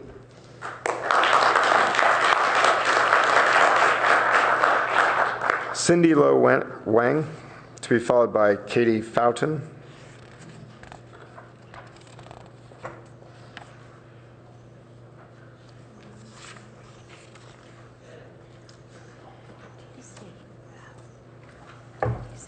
I'm power of attorney for Cindy Lou. She does live in one of the cars at Coverly. She used to be a CEO, and her disabilities took hold. Excuse me, didn't you just speak? I'm her power of attorney and speaking for her because You she can't couldn't wait for you can't guys. speak for someone. You can't speak again for someone. I'm sorry. She's one of your homeless you're talking She about. can come up and speak. She You cannot can't. speak. You don't understand. You She can't speak for cannot someone. at this point. She waited so You long, already she spoke. can no longer be up. See, you're judging already. Katie Fountain.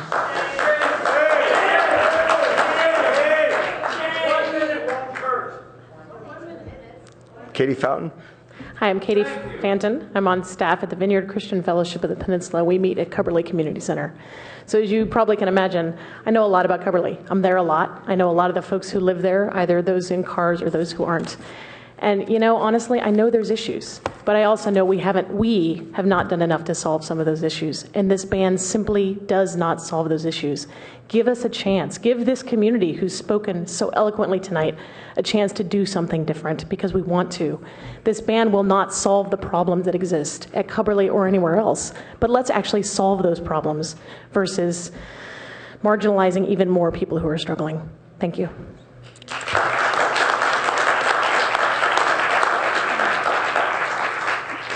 Michael Fishett, to be followed by Thomas Moran.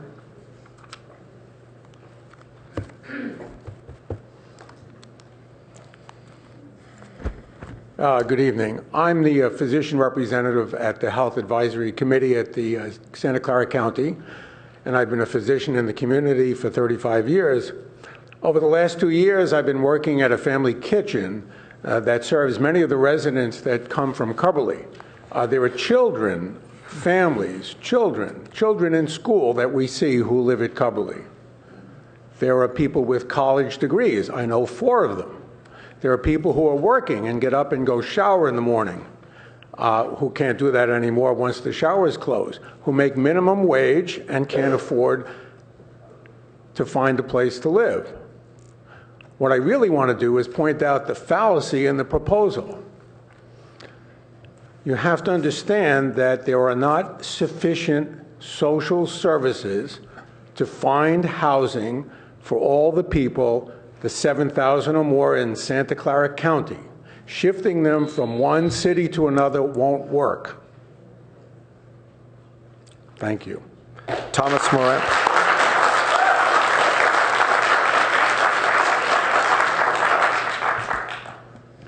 Hi, my name is Tomas Moran, and over 20 years ago, I was in front of this council as part of the board of the urban ministry, asking you to consider a novel experiment in letting us run a rotating homeless shelter.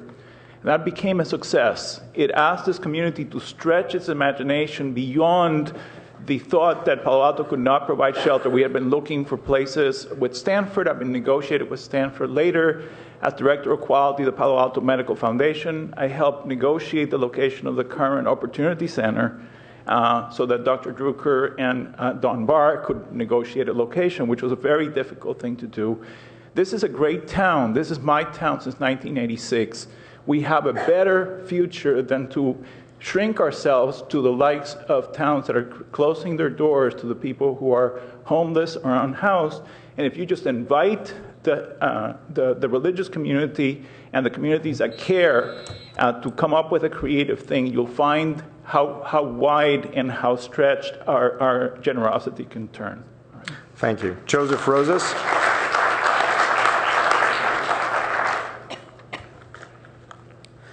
Good evening, Council, Palo Alto residents. I do not live in Palo Alto. I live in Sunnyvale, but I do work on California Avenue. When I first heard of this proposal, I laughed, and I thought it was a real modest one. I could not believe that a city in such an innovative area would buck the tradition of the Bay Area and just stick to good old-fashioned NIMBYism.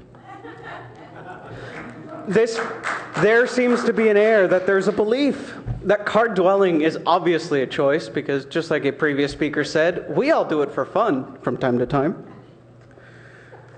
And it follows in the tradition, in Palo Alto's tradition of removing the undesirables, first in 1983 with East Palo Alto, then the decimation of BMR units in the 101 Lytton project. Seems like we can just add on to this. And why don't we house the homeless people in the new San Mateo County Jail? It has a nice warm shell, I heard.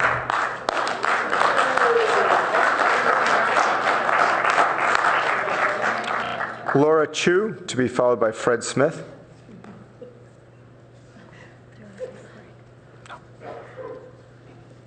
Sorry, I was supposed to be in the oral communication session, so I was ready. But if you called me, I will speak. So my family and I have lived in the East Meadow neighborhood for the past 20 years, and I want to say that I'm actually very proud to be a Palo Alton. For the city that has been recognized as an extremely affluent community, we do manage to maintain a very diverse population with wide-ranging social and economic backgrounds. It is written in our own municipal code, and I quote, "It is the policy of the City of Palo Alto to protect and safeguard the right and opportunity of every person to be free from arbitrary discrimination on the basis of their race, skin color, gender, age, religion, disability, national origin, ancestry, sexual orientation, housing status, marital status, family status, weight, or height." So I want to say to the mayor and all the council members here, please continue to uphold your own policies and do not discriminate against people in poverty. Thank you.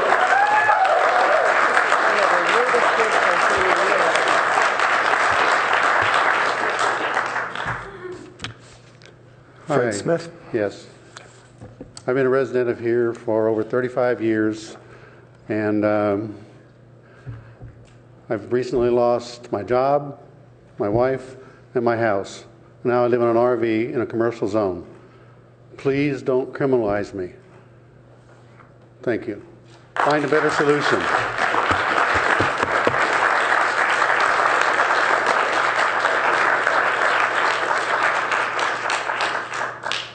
Norman Grench, to be followed by lay brother Stephen Gerard.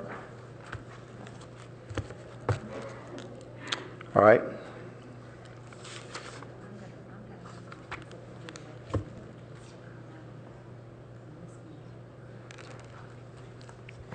It's Norma.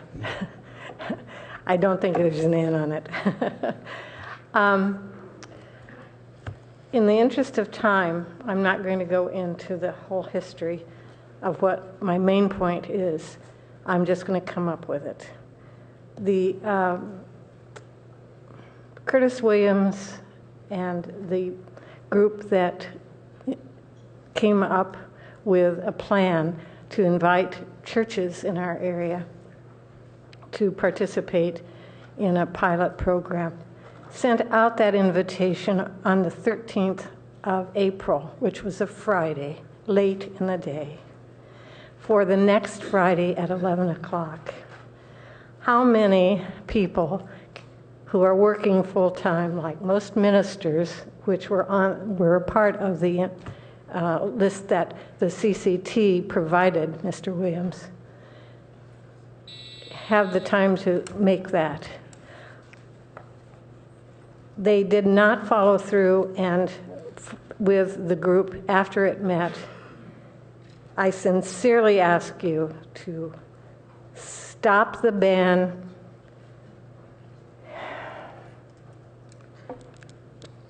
involve the community, and come up with a search for alternatives that will make and not criminalize these people. And don't blame the faith community for not following through. That is wrong. Thank you.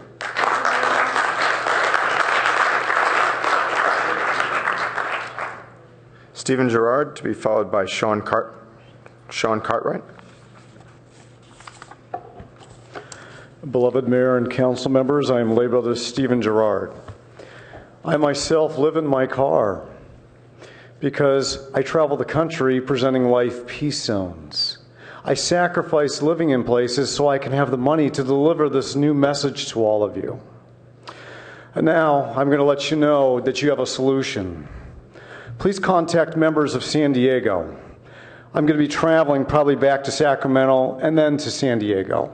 Before you even make this vote, if you can put it to another hearing and learn about Father Joe's housing in San Diego. You have the right to do that for yourselves and do that for the people out here, because I hear a lot of love around here. And I know all of you got a love in your heart too. Start speaking to other councils and see how they have handled this very problem. Go right to San Diego. They know how to do it in A+ style. Thank you.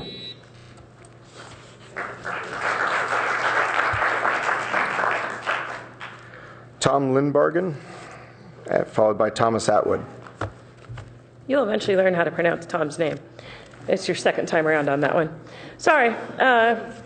If this wasn't an attack on the homeless, then you wouldn't have... Who are you? I'm Sean. You called my name? Oh, Sean. Okay. Yeah. If this wasn't an attack on the homeless, then you wouldn't have shut off the Cubberley showers. There was 11 of them. So now you've got all these homeless people who are fighting over 4 showers over at the Opportunity Center. I'd like you to present a documented history of why you felt that that was relevant and you had to shut those off. I guess it was cost or maybe some broken pipes. A homeless man died in San Francisco last Monday. He died, and people only sat there and filmed it while he vomited blood until he died. I'm assuming that that's your plan, is just to do that and sit idly by while homeless people die. San Mateo County has a plan, and strangely enough, it is the Housing Our People Effectively, HOPE. It's a 10-year action plan that brings people together, the business, nonprofit, and public sector communities, to address the challenges, issues of homelessness, et cetera, et cetera. The guiding principle, the number one, all individuals and families deserve safe, accessible, affordable housing. You might want to talk to San Mateo County.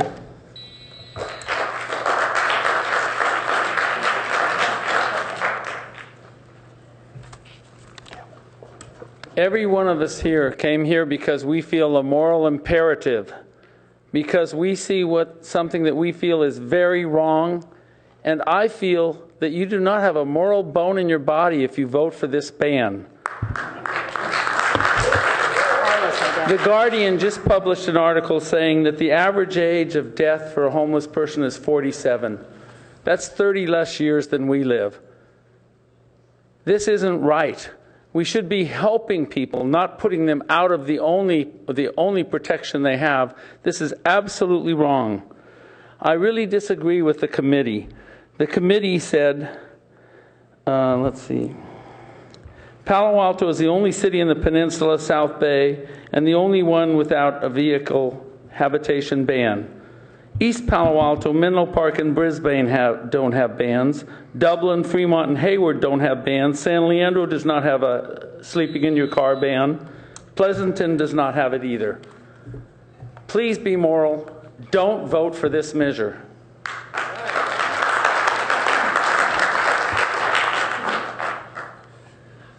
Good evening, Council. I'm Thomas Atwood from Fool's Mission. Palo Alto resident and a fool.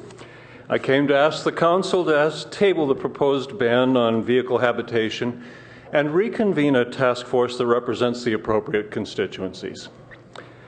It isn't the fault of our homeless neighbors that they're struggling in this economy. It isn't the fault of the mentally ill or the addicted that they suffer with medical conditions. If we're unwilling to be inconvenienced by the rampant rise of poverty and wealth inequality, we aren't serious about addressing it. If we're so unwilling to look at the problem that we have to externalize the costs of our own acquisitiveness by penalizing and criminalizing poverty and pushing our neighbors somewhere else, we're irresponsible. If we choose to gouge the poor with fines they cannot pay instead of coming together to find humane solutions as a community, we've lost our soul.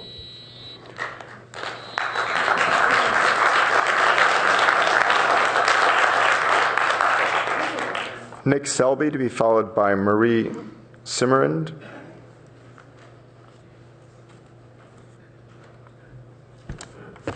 Good evening. My name is Nick Selby. My wife, Maya Escudero, and I sent a long email to the Council. Obviously, I don't have time to repeat its contents. The principal point that we wanted to make was that we felt the city had not adequately considered the full range of alternatives that could be considered in lieu of a ban on vehicle dwelling. As painful as this suggestion sounds, I urge you not to vote on this tonight, to send the matter back to the Policy and Services Committee and to city staff so that all of the people who are speaking to you so passionately and eloquently tonight can have an opportunity to work with city staff to come up with a better alternative than the proposed ban on vehicle dwelling. Thank you.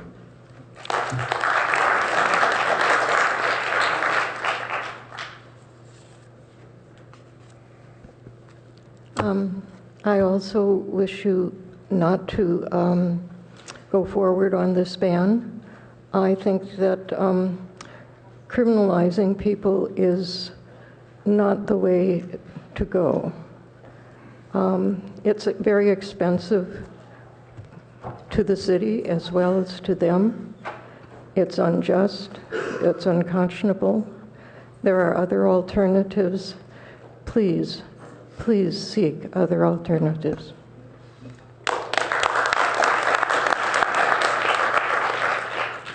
Bob Moss, to be followed by Sean Osteen. Thank you, Mayor Sharp and council members. You'll be surprised to hear I have a different perspective on things at times.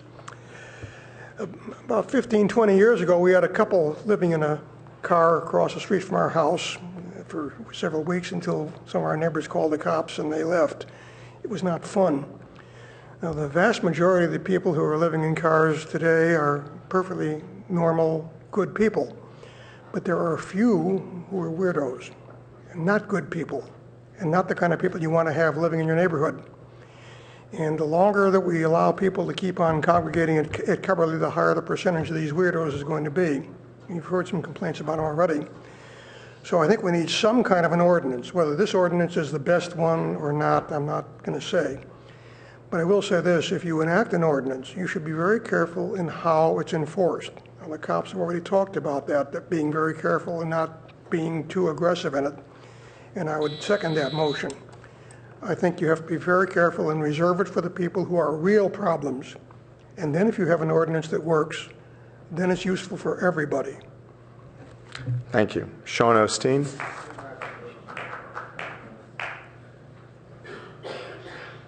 Hi, I'm Sean Osteen. I'm not getting into straight credibility or what makes a person a good person or a bad person. That is nonsense. I will say this, though. The vehicle habitation ordinance as proposed is unconstitutional, is unjust, is elitist, it is discriminatory. I must remind you, and this should be common sense for a lot of people, if you criminalize homelessness, you are criminalizing poverty. If you criminalize poverty, you are criminalizing what it means to be human. Obviously, this is wrong. You don't need to go any deeper than that. We can do better. Stop this ban.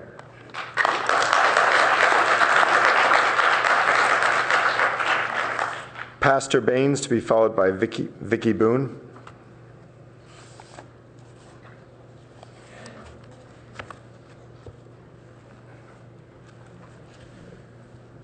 Good evening, Mayor and City Council. Of the 52 years I've lived in this community, I've never come to a City Council meeting. This is my first time. And I'm coming here because, not to insult you, because you're all intelligent people, but I'm coming because I believe in the rights of all people. And I believe that the homeless at this particular time is being taxed in such a way that when they're looking for a hand up and not a handout, that it seems like we will be establishing this law to keep them down and not help them up. And so I implore you to allow the faith-based community, the nonprofit community, to work with your staff to come up with some alternative to this ban, than this ban. Thank you.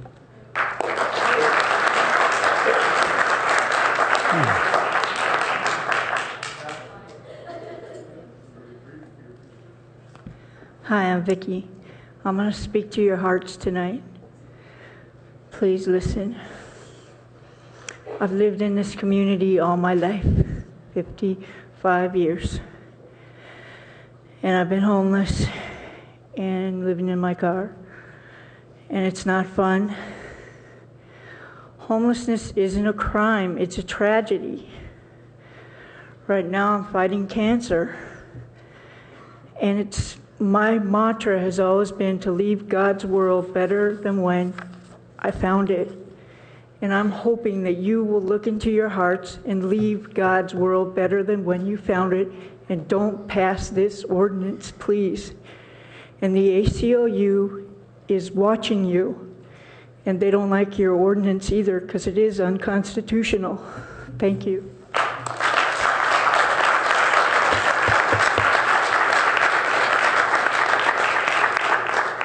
Karen Sunbeck, followed by Aram James.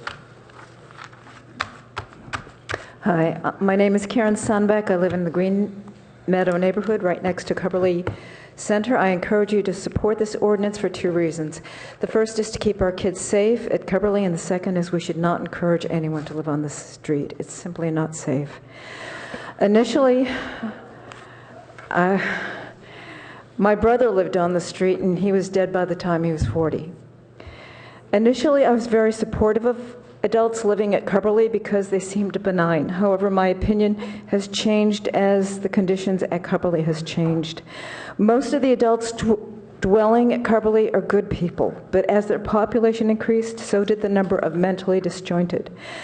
I was willing to work with the Cumberly Management Office to keep Mitchell Park safe. I use Mitchell Park Library frequently, and I was willing to work with the Cumberly Management Office to keep that area safe. It's an area that's used by family and children. I was flashed, and I would like this ordinance so that we have more social services to work with the homeless here. Thank you very much. Thank you very much. Aram James. Hopefully you read my 2 op-eds, but I'm going to say this. At the bottom of the plaque at Martin Luther King Plaza, an excerpt, we must realize the time is always ripe to do right. The mayor of this city in April did that when he stood bravely for civil rights for gay folks, for gay people, for all of us. Tonight, and you called that the civil rights struggle of our time, I say right on the same footing as the civil rights struggle of our time is for the homeless. There will, and I can feel the movement growing in here tonight, okay? And we can't sit here as a city and stand up for gay rights and civil rights from the 60s and say no to homeless rights. It doesn't work that way. The Constitution doesn't work that way. This city will have to pay consequences. You can feel it in this room. You know, you've read my pieces in the paper, what it'll do to the court system. $10,000 a day to run a trial courtroom. No to this ban.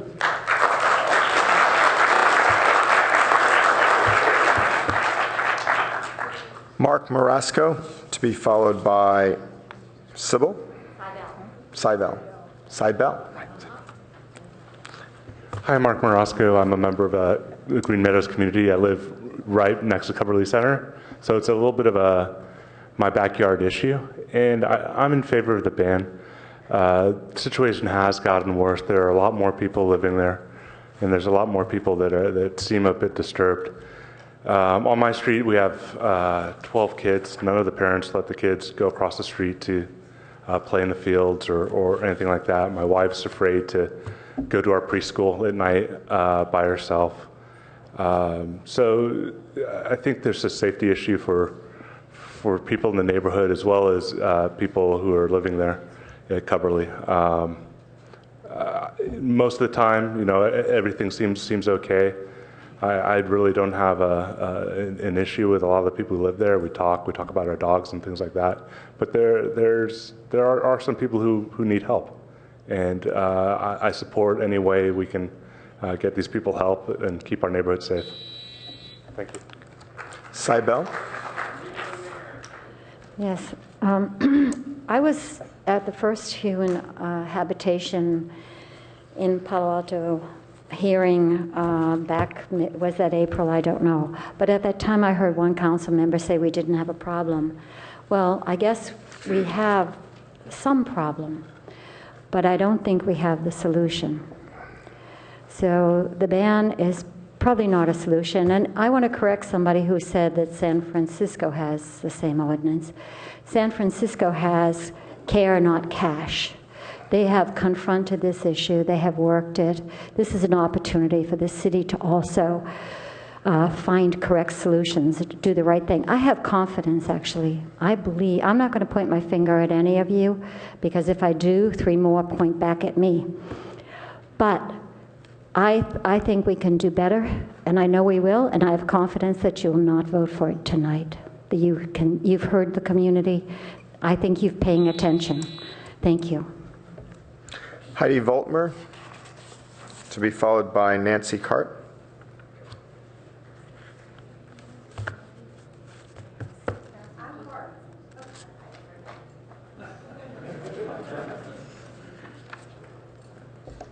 Thank you very much. My name is Heidi Voltmer. I'm a resident of Palo Alto in the Green Meadow neighborhood as well.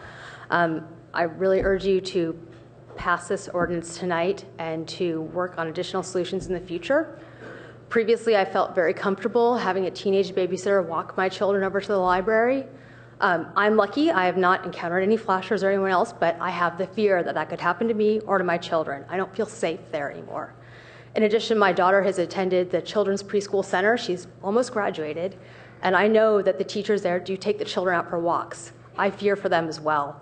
I am very compassionate. I know there are a lot of good reasons why people may be sleeping in their cars, but I don't believe the solution is just to turn a blind eye. We need the ordinance passed, please, tonight, as well as looking for other solutions about how we can continue to help those people. Thank you. Thank you.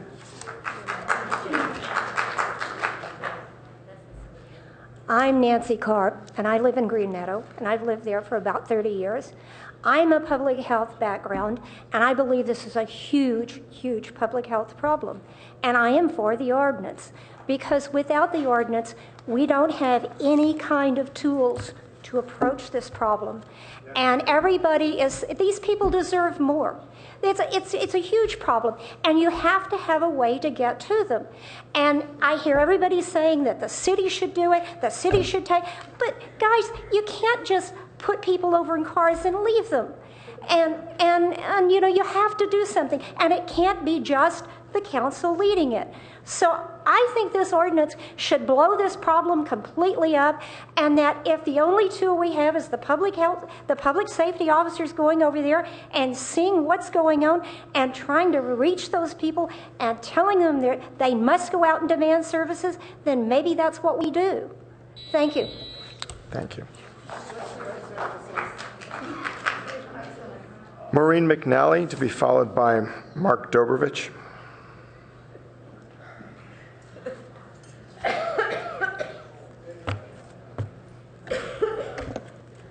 Hi, good evening, Mayor, council members, and public. I will be very quick. So I've lived in the Coverly area for at least 30 years, and I have witnessed the change. So over the last number of months, year, I guess, really, I have read, listened to, and more importantly, considered with an open mind and an open heart to the arguments for and against this ordinance. And I have come to the conclusion that I do support it. And so to repeat, so I am in favor of the proposed ban. But I really truly have weighed both sides, and I have to say, I'm not going to go through all of the arguments, but I really have weighed both sides. And if anything, maybe this will bring it to a head, and we will then look for more solutions. Okay, thanks. My name is Mark Dobrovich. I'm a longtime Palo Alto resident. The character of our neighborhood and surrounding area has definitely changed over the last several years. Someone in the audience, and these are heartfelt stories, I really I'm moved by them. But somebody said that what happens in one city affects the other city, and that you can't keep shuffling the problem around. Well, in fact, the overnight bans in surrounding cities have made Palo Alto the focus and increased car dwellers that were formerly overnight campers in cities up and down the peninsula. I had a discussion with residents at Coverly, and they tell me that they can vouch for the fact that police in other cities are sending people to Palo Alto. Palo Alto needs to be part of the solution, but it cannot be the only city who's trying to do the solution. I urge the council to work on outreach to other cities and services. I'm disappointed that we don't have a homeless camping program, but I would like to add that all campgrounds and homeless shelters I know of have some type of registration, capacity limits, stay limits, most of all services. Our neighborhoods, parking lots, community centers have none of these. So the ordinance before you tonight is a necessary first step to restoring some balance. Thank you. Carolyn Dobrovich, to be followed by Penny Ellison. Hello. I'm sorry I didn't hear my name announced sooner. I think I've got so many notes here, I'm just going to not look at them for a moment. I think your intent in this ordinance is perhaps being misunderstood. I don't think you have the intent at all of pushing people out of their cars.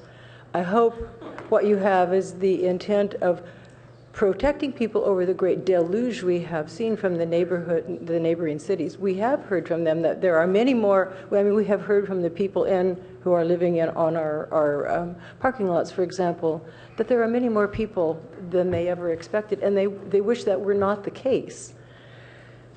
I'm old enough to remember when the problem wasn't homelessness, that wasn't even a concept. The problem were the schools and the mental health centers and the hospitals and the penal facilities doing their jobs well enough to help people get the services they should have.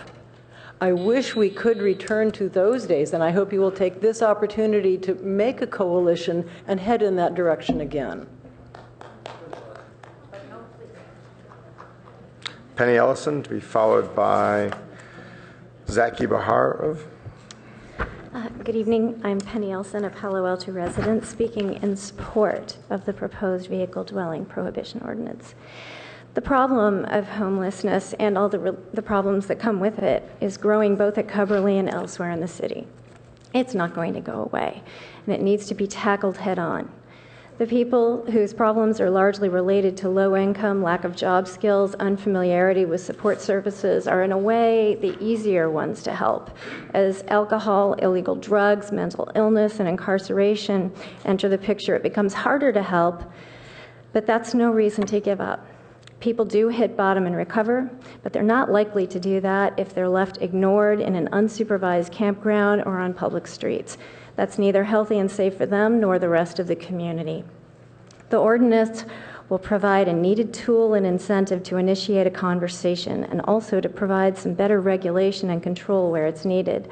I'm glad to see that the staff report focused heavily on connecting people to services, and I think this means we need to work on developing local and regional housing and service solutions. So I support the ordinance. Thank you. Thank you. Zach Bahar, you ready? Right.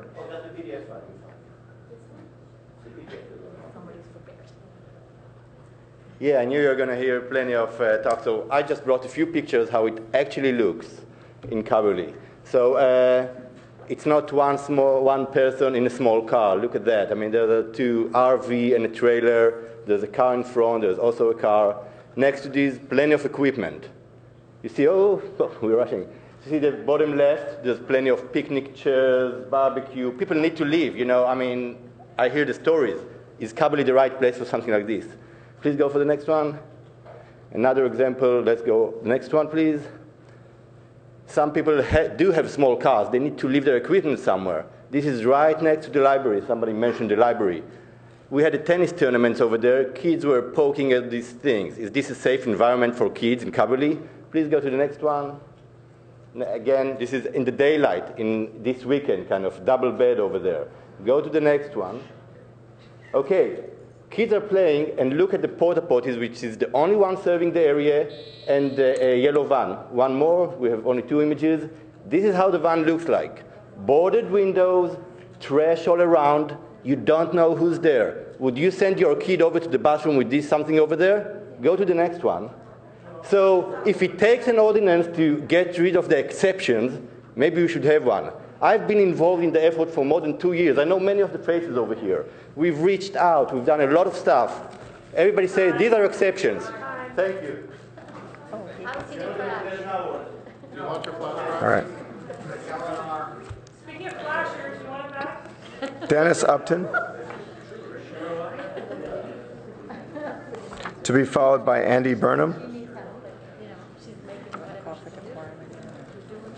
No. I'm a legal resident of Palo Alto. I work in Palo Alto. My employment program is in Palo Alto. My spiritual community is in Palo Alto. And I proposed the proposed ban on car camping without legitimate complaints and verifiable accusations. I would suggest instead citations for whatever is both avoidable and citable under the existing or a more specific municipal code, rather than a complete ban upon the misfortune of being unable to afford even modest housing, which is also both clean and quiet. This proposed ban criminalizes an entire class of people, which in my observation are often but not always older, with chronic or acute medical conditions for what at most some, if only a few nuisances and troublemakers are doing. Thank you. Andy Burnham, to be followed by Mila Zelka. Good evening. I'm Andy Burnham. I'm a pastor at Peninsula Bible Church here in Palo Alto. And I know a number of the people who live in their vehicles, and I am here to oppose the ban. I'd like to appeal mostly to Palo Alto's long and really wonderful history of helping the marginalized and the disenfranchised, starting back with the original Hotel de Zinc in the 1930s, helping thousands of people, and going forward to the Envision and Shelter Network. I know a number of the cities in the area have bans similar to the one being proposed, and I believe this is an example of a lack of compassion, and I would hope that Palo Alto would not follow this example.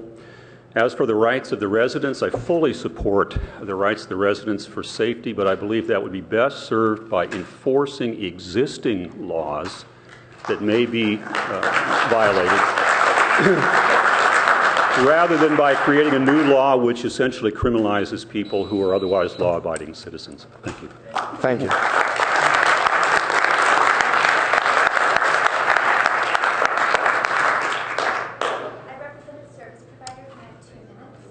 No. Mila Zelka of Envision Shelter Network. Envision Shelter Network is concerned about public safety at the Coverly campus, be it safety of the unhoused who are sheltering on site, residents that live nearby, city staff, or patrons of the community center. At the same time, there is scarce housing options for Palo Altans in crisis, including a perennial waiting list for our Hotel de Zinc program, the only emergency shelter in the area. As a result, sometimes sheltering in a vehicle is safer than sheltering on the street. IVSN has concerns about the proposed vehicular dwelling ban that pertain to how a ban would be enforced, whether a ban would be necessary if city staff revise and/or enforce property management procedures for community buildings, and whether or not it would alleviate safety concerns and instead disperse a difficult-to-serve population within our city boundaries without adequate engagement. It is time to set up clear parameters for Coverly and time to provide adequate resources. IVSN proposes the city craft a strategy and implement a variety of tools. I have more comments on this, but I will speak on the 13th. Thank you. Thank you. Faith Burgell, to be followed by Rebecca White.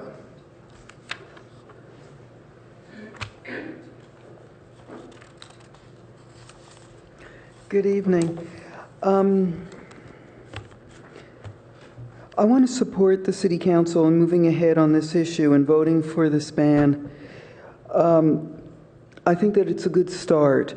I think that the issue is complex. I think you have two specific issues. One is the van dwellers.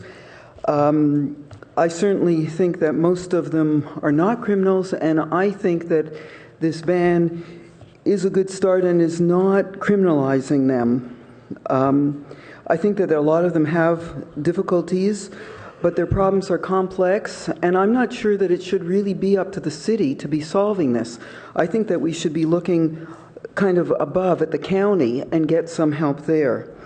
But also, to me, what's important is the residents who live in the area, both Cubberley and also I'm particularly interested in Oxford and College Terrace, where for the last 10 years there's been about 10 vans. Anyway, I think it's really important to be focusing certainly on the van dwellers, but also the residents who live in that area, pay taxes, etc. Thank you. Thank you. Rebecca White, to be followed by Terry Dishler. Hi, thank you. I just want to mention what my experience is at Cubberley. I grew up in Palo Alto. I did a ton of stuff at Cubberley when I was little and all over the rest of Palo Alto. Back then, it was a really different place to live. Your parents would send you out and say, don't come home till dinner. I don't want to see your face for 3 hours. I have stuff to do. We don't live in that world anymore. And unfortunately, my son is not experiencing the same thing that I experienced growing up here as I had hoped. And one clear area where it's devolving fast is the Cubberley situation. There are numerous community organizations and groups, education organizations, lots of different people going there all the time who are not necessarily able to protect themselves in large swaths of empty environments where somebody menacing might be.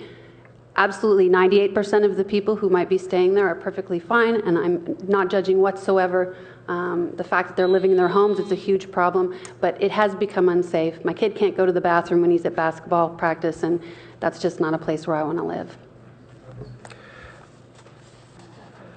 Terry Dishler, to be followed by Ganesh. So my family and I have lived by Cubberley since 2009. We have 2 small children, and we use Cubberley every day. Both of my kids went to nursery school at Preschool Family, which is 5 feet away from the car camp. When we first moved in, we had 2 or 3 cars. The people were generally nice. Right now, we've got 20 vehicles. There are generators running. My dog found human waste nearby. There are bundles of clothes all over the place, and we've been, had encounters with folks who are mentally ill. And when talking with other people in the community, we aren't alone.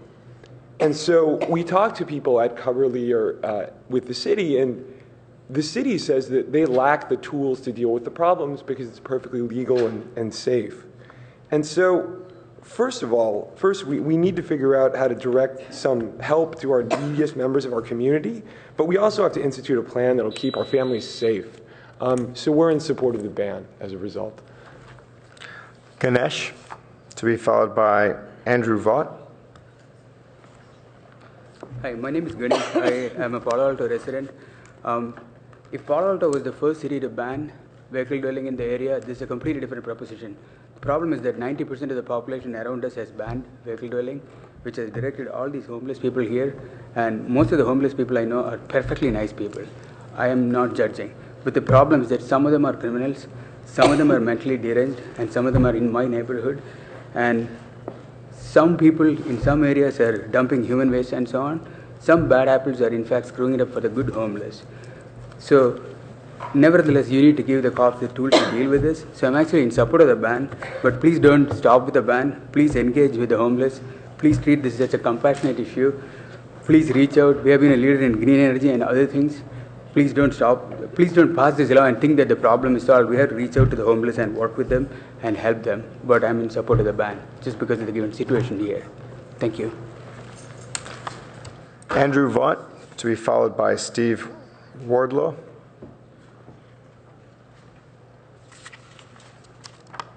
Andrew? Stephen Wardlaw then? Okay.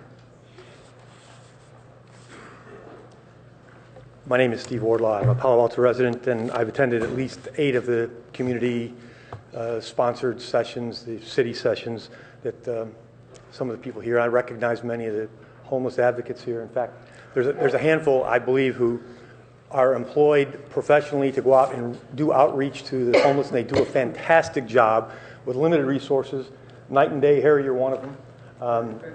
People who are really dedicated.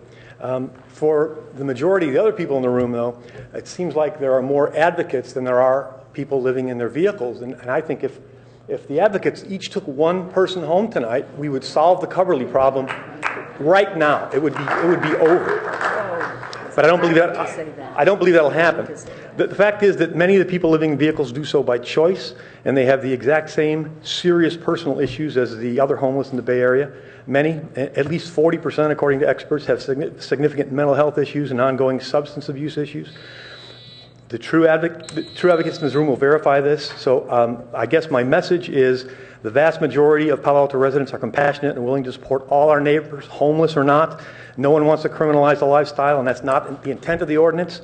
The implementation process is designed to help the vehicle dwellers get the services they need and maintain the health and safety of the entire community, and I thank you so much for your time. Thank you. We're advocating because a lot of people can't be open about their homelessness. Could we refrain from... I don't think I've ever got to do that before. Could we not attack the opposing speakers? I mean, you all say you're compassionate and all that. But what you need to do is respect other people. I mean, that's what you've come to talk about. You need to respect other people's rights to speak. You need to respect their First Amendment rights, their rights to engage in democracy. I would hope all of you believe in that. So please don't attack the other speakers. That's completely inappropriate. We're attacking misrepresentation, sir, not speakers. Chris Bergwist, to be followed by Chuck Jagoda.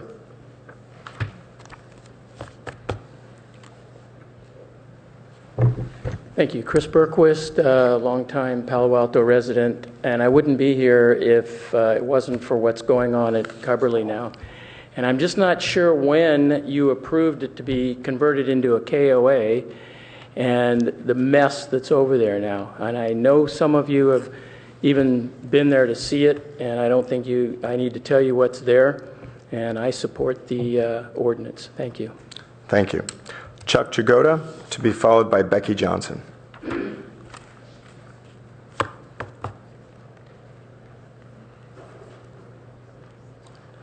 I'm here to rectify the balance. I'm a homeless person. Oh, sorry. There are a number of misconceptions floating about. One is about the working group.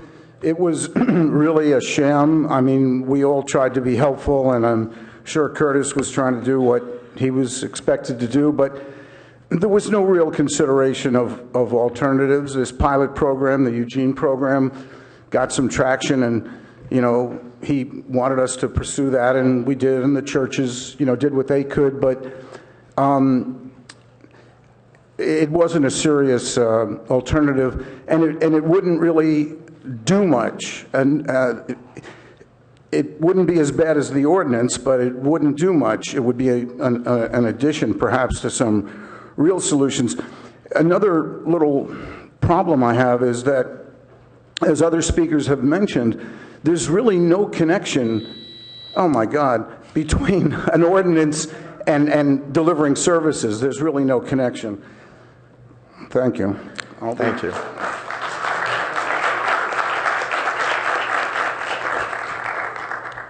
Hi, I'm Becky Johnson. I came over from Santa Cruz today to speak out against this ordinance. The city attorney says that the reason for this ordinance is that housed people have complained about people living in vehicles in front of their homes, and the only solution you had was moving them along every 72 hours was inadequate, and that you need this tool for more effective engagement. Well, what problem does this ordinance solve? It gives a tool to police to remove or move along people who are committing no crime at all, except existing. Can you really write a law that can allow the police to remove the people you don't like from public spaces who have not committed any crime? Well, it seems that you've done it here. This proposal would make non-criminal, innocent, victimless activities of eating, sleeping, or resting inside a legally licensed, registered, insured vehicle that's legally parked.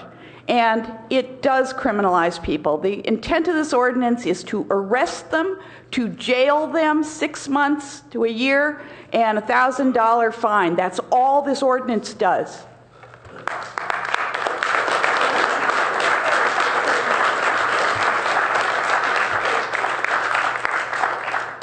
Paul Mitchell, to be followed by Edie Keating.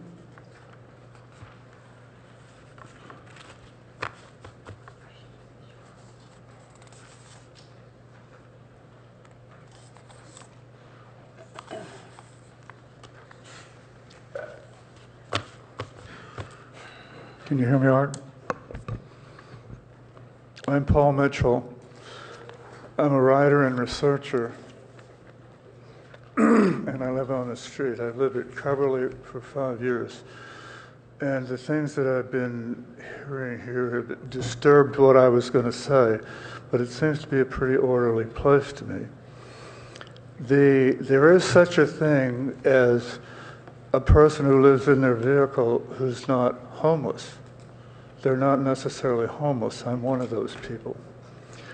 I think the police in Palo Alto have done an extraordinary job to this point and probably can continue with it by having places such as the city parking lots. They can be used. And Coverly. Coverly is really getting a black eye here, but Coverly is a pretty nice place. I've seen very little. I mean, there's 200 yards of grass across which anyone would have to travel. I think that the showers should not be shut down. There is discussion on not shutting them down at the end of the month. And I think that if this ordinance is passed, that there's going to be nothing but litigation, and there's going to be lots of problems.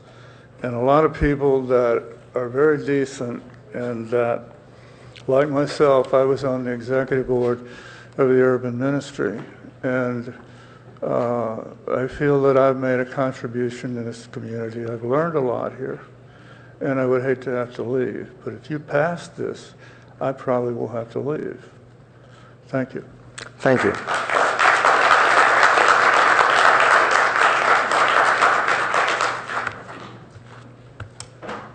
Edie Keating. Santa Clara County has 7,000 homeless. Have they all moved to Magnet, Palo Alto? No. What is our share of the homeless? Do you think it is 0? That is the message of this ordinance. That's wrong. You must allow homeless folk to reside in Palo Alto. And to say that the only way to be allowed to be homeless in Palo Alto is to give up your car, that is wrong. There is an ethical conversation you could engage in, which is, where in Palo Alto can we peacefully allow homeless folk to live? I think you need to start looking at which city lots could welcome car dwellers. I'm also disappointed that the neighbors who speak here with some good points have not mentioned that the ordinance will not solve any of their problems, because there will still be homeless who are not car dwellers who are at Coverly, or perhaps homeless who are car dwellers who can't hike in from the voters of town to go to the Coverly Library. You need to accommodate this. You can make everyone happy. The Envision proposal to redirect people from Coverly to other areas will make much more of a difference and be much less offensive than doing this car ordinance. There are solutions, and it doesn't involve the ordinance.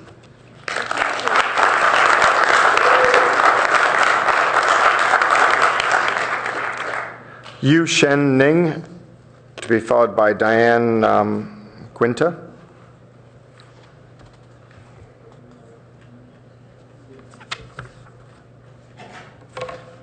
Councilman, I have 3 young children. I live 2 blocks from Coverly, and the fact is that we just don't feel safe anymore.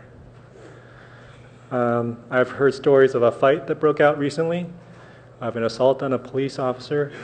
Whether true or not, I don't fully know. But the truth is, I know there's paranoia in my family and in my nearby community. That's a sad fact. It is with reluctance that I actually support the ban. Cubberley is not a campground. It's too ad hoc to be a homeless shelter. We do need to have some structured support infrastructure for the homeless. But Cubberley itself is untenable in its current state. It's also untenable for Palo Alto to be the magnet for all homeless in the region. We do need, however, to be a regional leader to address the real problem. And so I'm in favor of the ban, but only if we find a regional solution to the real problem at hand. Thank you.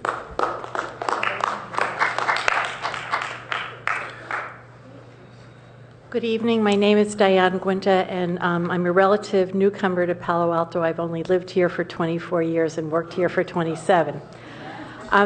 I've worked with the unhoused community for over 20 years in the faith communities. Currently, I'm the co-coordinator of the Hotel de Zinc program with Kate Dreyer, who spoke from St. Mark's Episcopal Church. And I've had the opportunity to meet and know the people who are in the program. And I know that many of them are struggling very hard to find alternatives to their homeless situation, where Hotel de Zinc provides an opportunity for 3 months for them to be housed. But in truth, that program is a Band-Aid on the bigger problem. And the situation at Cubberley is a demonstration of the fact that we don't have a solution to this problem. But I would urge us in the city of Palo Alto, which is a very generous and great city, to come up with a solution that is better than this, because this solution criminalizes being less unfortunate than others.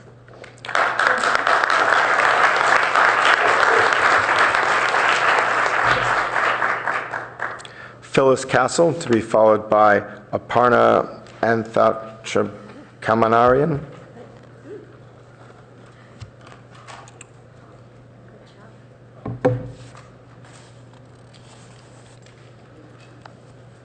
I'm Phyllis Castle, and I'm speaking for myself this evening. No, I'm not speaking for any other organization. I'm really concerned that this ordinance is not going to solve the problems we want to have it solve. And as a member of a family that has had someone living on the street who is now very successfully participating in our county community, I know that some people are in the situation where they have to do that. I'd like us to keep looking at good constructive solutions. There's no questions there are problems that have to be worked at. There's no questions there are problems that are not easily solved. I think this is going to wipe out a lot of people who are not problems, and that isn't going to help much. And I'd like to have everyone respect the right for each person to speak without having clapping, so that other people who have different opinions can speak and be comfortable. Aparna?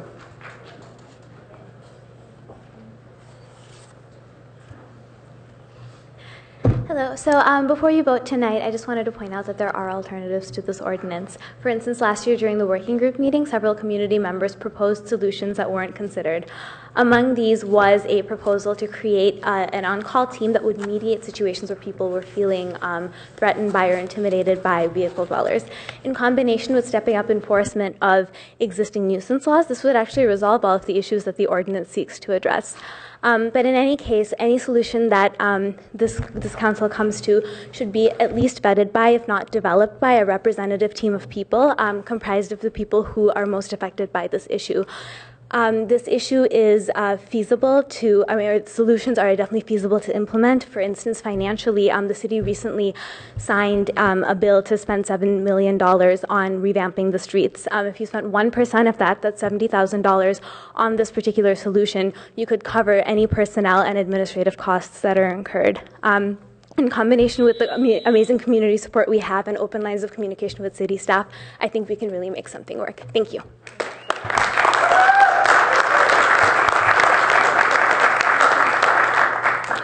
Sandy Perry to be followed by former council member Ladoris Cordell.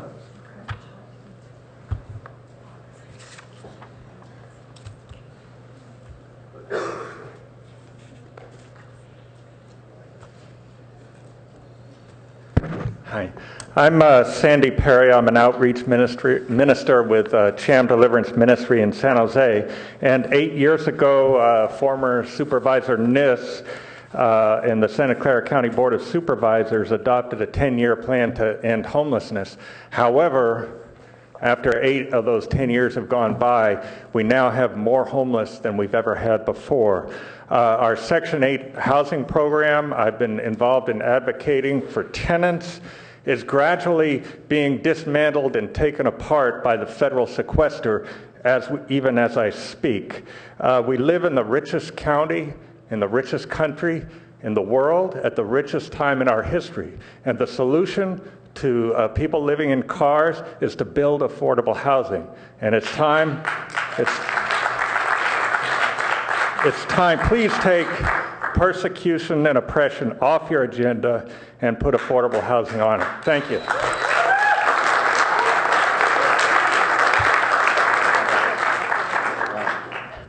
Good evening. My name is Ladoris Cordell. I've been a Palo Alto resident for more than 40 years, and I served on the Palo Alto City Council from 2004 to 2008.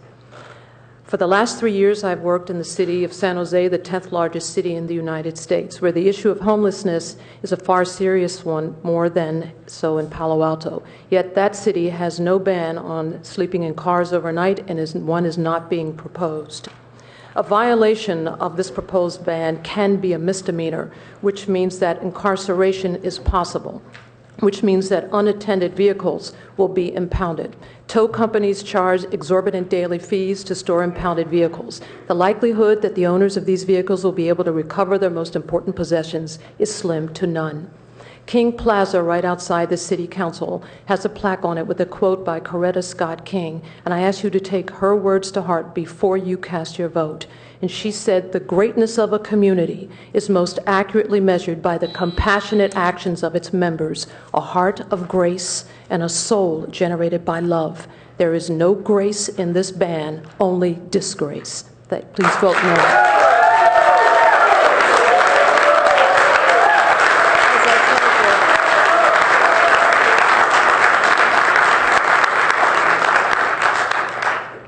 Tony Ciampi to be followed by William Safford.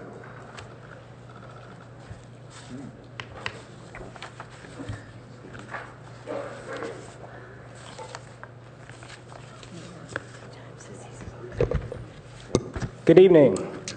Pacifica has a vehicle habitation ban, and their homeless population has increased from 7 to 150 in the last 5 years. Palo Alto is not a magnet. As far as Coverly goes, that problem has been created by City Manager James Keene. There are several rules on the books right now that can clean up Coverly, and if you want to hire me as the city manager, I'll do it and have it cleaned up in a week, Zaki. Okay?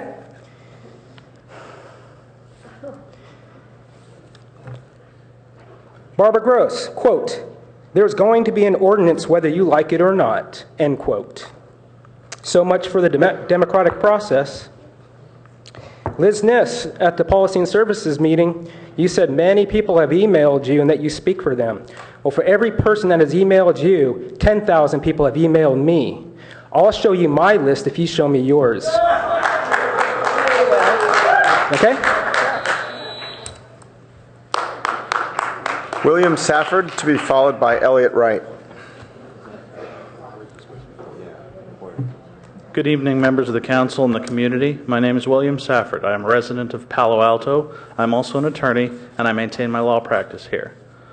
I am a member of this community. I'm not going to spend any more time outlining the reasons why this ordinance should not be enacted. I think you know by now that it is callous, cruel, and will have the obvious effect of running the homeless out of town. But a lot of people here seem to think you're going to do it anyway. Therefore, I'm here for one reason, to extend an open invitation to all of the vehicle dwellers in the city of Palo Alto.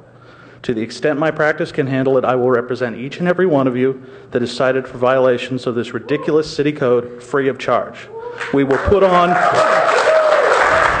We will put on every defense we can identify. We will challenge the ordinance on every colorable constitutional basis, and we will fight for your right to be here. This is my city, and this is your city too, and I will not stand by while they run you out of town. If you are cited under the new ordinance, contact me. My name is William Safford, and I am your neighbor. Thank you.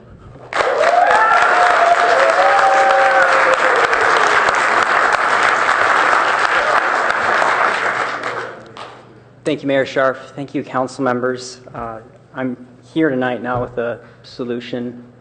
I've heard people call out shame tonight, but I actually think that we're all here looking for a path forward. And I know that many people for the past 2 years have put a lot of thought into this, but it seems that the churches are asking for more time. It seems that everyone from the community is asking for more thoughtful contributions to development of solutions. I have compassion for the Cubberley dwellers both in the parking lot and surrounding as well. One solution to have vehicle dwellings that would provide showers, bathrooms, basic rules, and securities.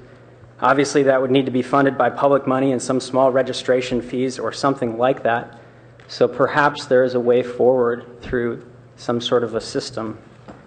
To raise money and public support for something like this, we'll need to reach out, listen, and respect the interests of all stakeholders, and I hope that we take that action. Thank you very much. Thank you. Sandra Nakagawa, to be followed by Owen Bird.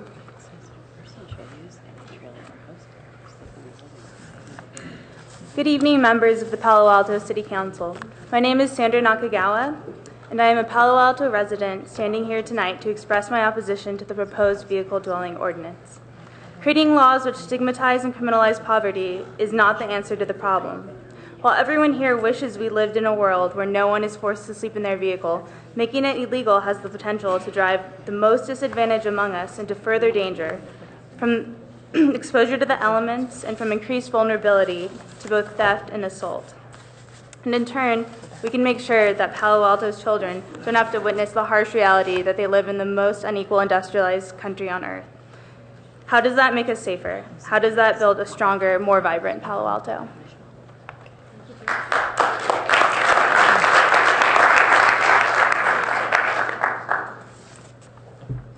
I'm Owen Bird. I reside at 479 Hawthorne, and among other things, I'm on the board of directors of the Downtown Streets team. I'm here tonight to ask you not to pass this ordinance and to tell you as an alternative that I suggest that the city issue a request for proposal for an organization to run a program in this community modeled either on the Santa Barbara or Eugene programs. This is not something that can be done through spontaneous combustion among the faith community and other people of goodwill. It is something that's going to be hard and takes resources. I think if a fraction of what had been spent on staff time up till now on this issue was instead invested in an organization that would go out and have the skills to do this work, I think we would already have a program in place that would be both effective and compassionate. Thank you.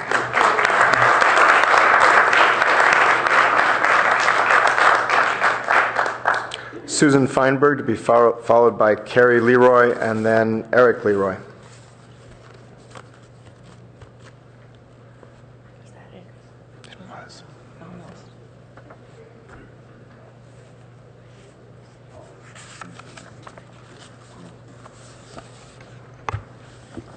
Good evening, Mayor and Council members. My name is Susan Feinberg. I live in Green Meadow. Please vote tonight to approve the ordinance to prohibit vehicle habitation. The issues surrounding this ordinance are fraught with great emotion. We have much work to do to provide affordable housing, social services, and medical care to those most in need. However, the decision tonight is not about solving those nationwide problems. The decision you are making tonight is about providing the effective management of public property and protecting the public health, safety, and welfare of all Palo Alto residents. About a month ago, we read newspaper articles about a homeless man who was beaten to unconsciousness. last week, a homeless resident at Cubberley threatened to strike a police officer. This is not safe.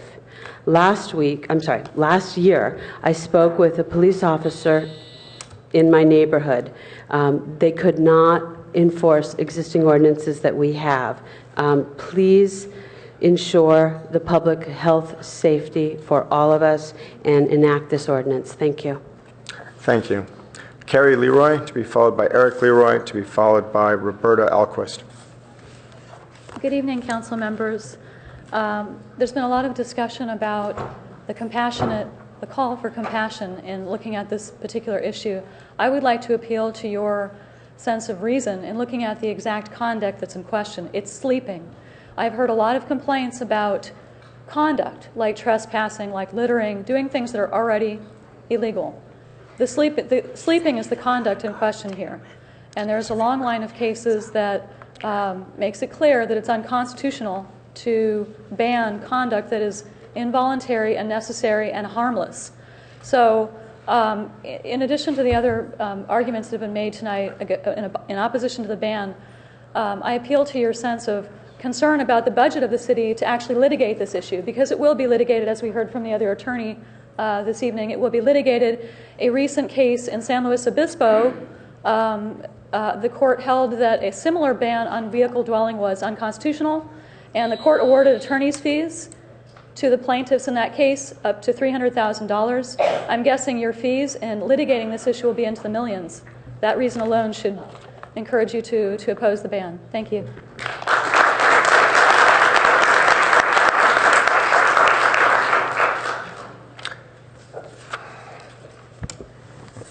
Good evening, Council. My name is Eric. I work near Cubberley, and I go to school at Cubberley, although I think Cubberley is a separate issue and should be treated as a separate issue. There's been a lot of talk about homeless people tonight, and I'd like to talk about a different shade of that same category. Citizens that I believe are equally as important in this debate: young adults. A lot of young adults are also struggling with homelessness, or at least temporary homelessness. Many new adults have a hard time making the transition from child to adult and have trouble receiving the new responsibilities entrusted to them. In many cases, they wind up spending nights and days away from home for various reasons. 3 weeks ago, one of my best friends was kicked out of his home after a dispute with his father. He called me, and I remember this pretty well. You remember things better at night, actually. It's funny how that works. In this case, it was 3:30 in the morning. He called me telling me things were bad and that he was looking for a place to crash. Being the good Samaritan that I am, I naturally invited him over. We wound up going out and talking for a couple hours, and then he spent what was left of the night with me.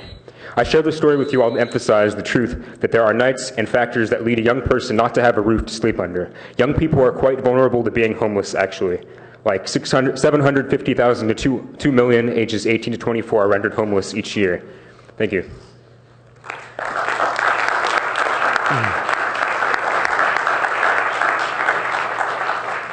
Roberta Alquist, to be followed by Jeff Browning.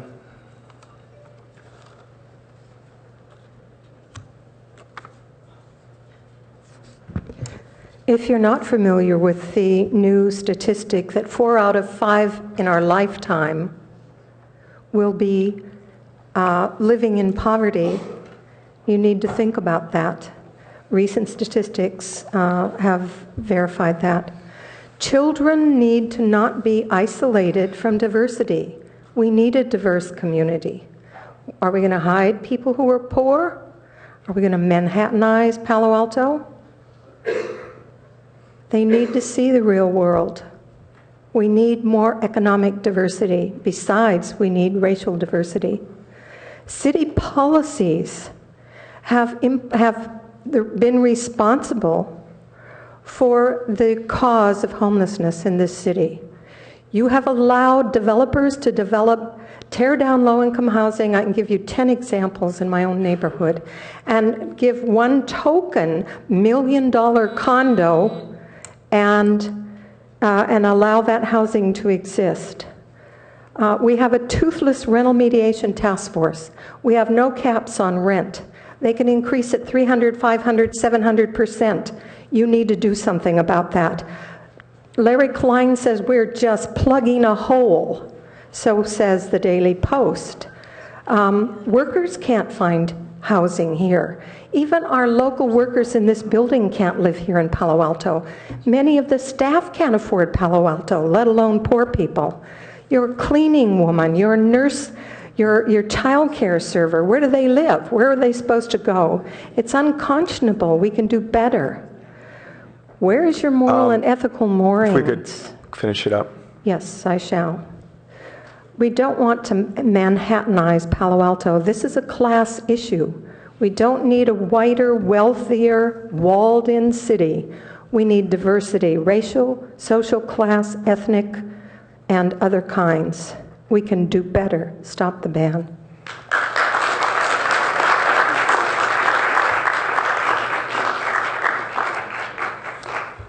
Good evening, Council. My name is Jeff Browning, and I'm a Presbyterian campus minister at Stanford University and the peacemaking advocate for the Presbytery of San Jose. The issues around the vehicle habitation ban ordinance are not new. They've been with us and increasing with intensity for many years. I'm not referring to the problems of panhandling or disorderly conduct or whatever the perceived problem you may be trying to resolve here. I'm referring to the growing gap between the rich and the poor and the way that more and more of our citizens are just priced out of the housing market. But more and more, we see more and more people with considerable education, work experience who are not able to afford to live here. Pretty soon our teachers and police officers and firefighters and nurses won't be able to afford to live here. How many of them can currently afford to buy or rent within Palo Alto city limits? A friend of mine recently had her rent increased by over 100%. So what can we do? The vehicle habitation ban will not solve this problem and will very likely endanger those for whom their vehicle is their last remaining refuge. Do we really want to tell people, especially women or parents with children, that they have to sleep outside where they are at a greater risk to the elements or to violence? I realize it is often difficult for those of us who are housed to see this from the perspective of the unhoused, but that is what we must do. I fear that our society is looking more and more like a scene out of The Grapes of Wrath. Steinbeck writes, "In the eyes of the hungry there is a growing wrath. In the souls of people the grapes of wrath are filling and growing heavy." I hope that you will take into consideration that the health of our society is not determined by how many CEOs or Googleers we may have, but by how we treat the most vulnerable and needy among us. Thank you.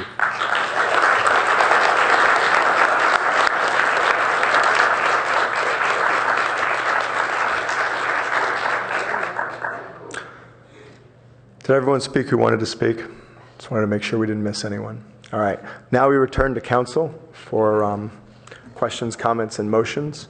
And first of all, we're going to start off with Councilmember Price. That's a good point. So we'll start off with Councilmember Niss. But before we start off with Councilmember Niss, why don't we take a 5-minute break? Good. Sounds great.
Councilmember Holman.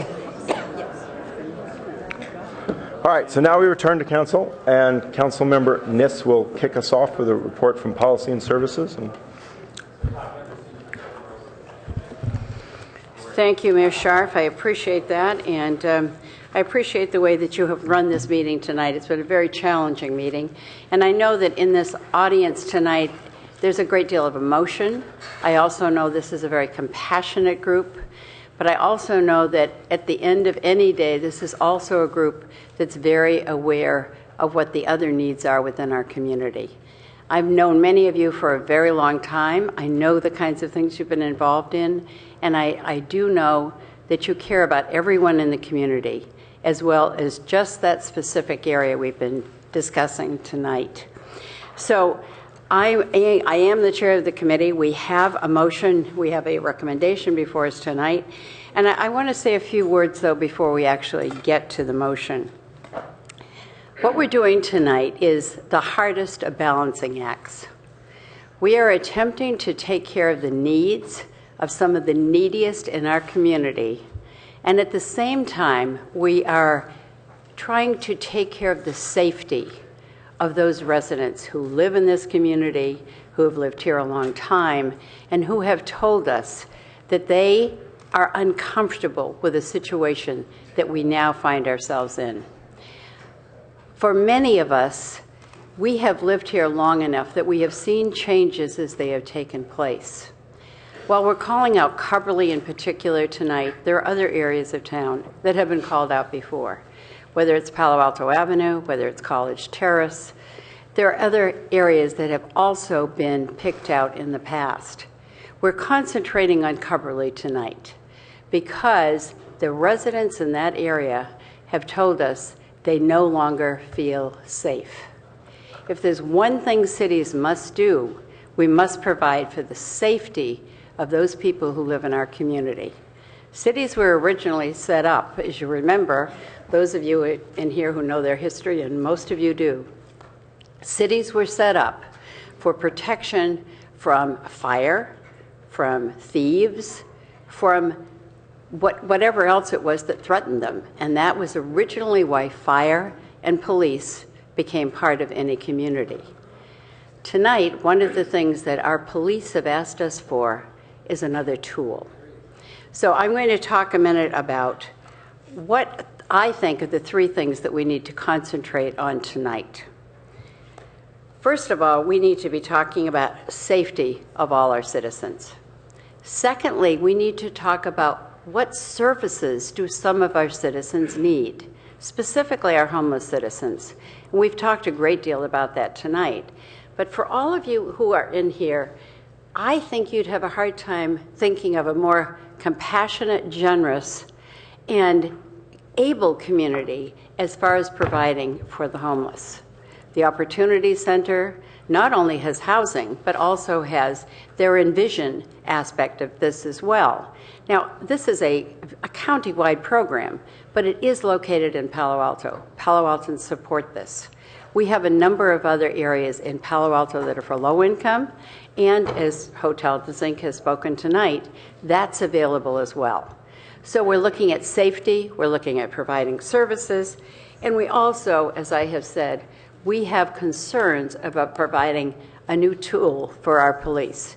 And I think earlier tonight, the staff talked about this and said they're concerned about how they can use our tools effectively, whether they're the police tools, whether or not they're service tools, whatever that may be. We need to have that kind of support within our community. And as we go forward with this, I know tonight you have all spoken strongly against the ban. We have all heard what you have said. At the same time, I think any of you would agree that if you had somebody within your family, within your immediate area, who was worried about their safety, you would be supporting that as well. I know many of you, I know that you would support that. So I want to talk about a couple of other things as well. There's been a great deal of reference about Santa Barbara and also about the Eugene program. We have been on break, and so last week I spent a lot of time talking to Santa Barbara. And I know many of you think you know what their program is. I thought I did as well. But I spent a good deal of time talking to somebody who had served with me when I was a supervisor, and we talked about how that program is run. It's run by a nonprofit. The nonprofit is called, if any of you know this, called New Beginnings. They are a very organized program. In addition to providing terrific services, and they also have people who go around and visit those who are in their cars, they have a situation that requires that you register every month, and also that you can only be in your parking spot during the evening. You can get there when the parking lots start to clear out, but it's pretty much from 10 until 6 in the morning, and you then need to leave again. So this is not a program where you go and you park your car and you stay for a long period of time. As I understand it from talking to Santa Barbara, this began because so many people were living in campers and their RVs in neighborhoods that they found a way to move them safely to other parking lots and to other areas where they were willing to have RVs and campers stay a long period of time. The program has been, in existence for quite some period of time. One of the things I would say tonight is I would challenge any of the nonprofits in our community. Is the Reverend Bain still here? Has he left? I was hoping to talk to him because we've worked together on something like this. I would challenge a nonprofit to come forward and to say, here is how we can put this together, not just in Palo Alto, but in the other cities that are in our county. This is a program in Santa Barbara is county-wide. It doesn't simply affect Santa Barbara. It's out in Goleta, it's in Santa Maria, it's in a whole variety of places that are in that particular county. Eugene is a different situation. I know the mayor actually visited Eugene, and when he speaks, perhaps he would say something about that. There are some very good programs. He also spoke about Father Joe. How many of you know about Father Joe in LA and in San Diego? Because that's a terrific program. And it's one that we might emulate. But all of these will take a great deal of citizen commitment, of input, and of all of you working hard to make this happen. It's not something that a city can do alone. And many of you here tonight are not from Palo Alto. You're from other cities. You could work with those other cities and work with us. So with that, I'm going to go ahead, Mr. Mayor, with the motion. I'm going to read it out loud to you. The Policy and Services Committee recommends, and on the Policy and Services Committee are Larry Klein, Liz Niss, Karen Holman, and Gail Price. Just so you know who has been on this committee, we have been essentially working on this since this first started in January, but as staff mentioned to you earlier, this has been a 2-year undertaking by this council. So what this reads is amend Chapter 9.06, which is Public Peace, Morals and Safety of the Palo Alto Municipal Code by adding Section 9.06.010, prohibiting the human habitation of vehicles, and that's an attachment as well, and then approve an ordinance rollout plan that will defer full implementation of the ordinance for 6 months, which is on attachment B. At the same time, while that's rolling out, this is the opportunity for the community to come together again. I know the faith-based organizations that are in here have said they're all very willing. But what I heard you all say is you're very willing to help the city. I hope what you would be willing to do is to come together with each other. You're a very strong group. The faith-based community in Palo Alto is enormous, and it has great strength, great power. This is a group that could pull just this kind of organization together, and I would challenge you to do that tonight. So I have made that motion. As you can tell, this is an ordinance that doesn't come together until a good 6 months have passed. There's a lot of time to look at it. There are other times to be discussing it.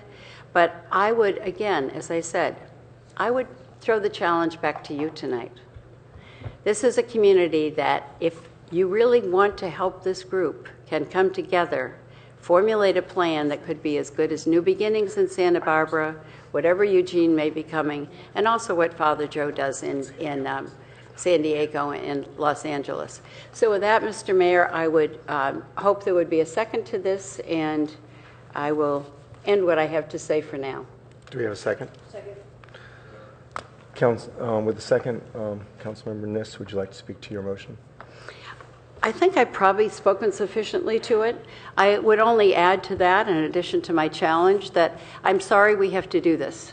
I always am, I regret this. But many of you know I'm a public health nurse as well as serving in the governance here and have done that for a number of years.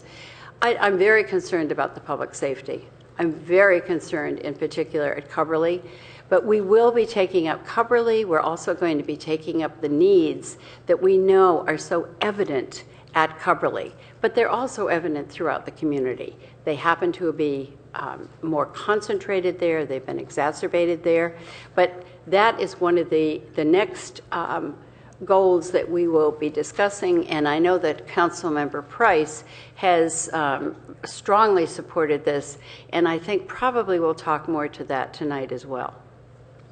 Councilmember Price, would you like to speak to your second? Thank you. Thank you, Councilmember Niss. I think you've articulated very well some of the concerns and interests. This is clearly a very intense, very, very difficult topic. It's very complex. One thing we've learned along the way is that the homelessness situation and individuals in those situations vary. Each story is different. Each set of circumstances are different as well. As part of our discussion at Policy and Services, we had a lot of thoughtful conversation about the issue of resources and capacity to truly and meaningfully support the needs of those who are homeless.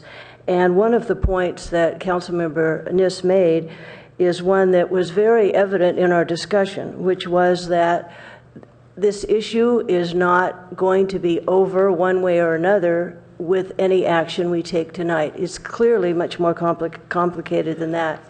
And we have requests that the city staff come back to us at Policy and Services to talk about the needs and issues of resources and services and the potential for collaboration.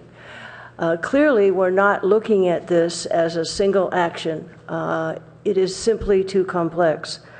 This is, I'll speak just for a moment in terms of my own thinking, this is probably one of the most difficult votes that I have worked through since I've been in the City Council, and I recognize the intensity and the needs that are there.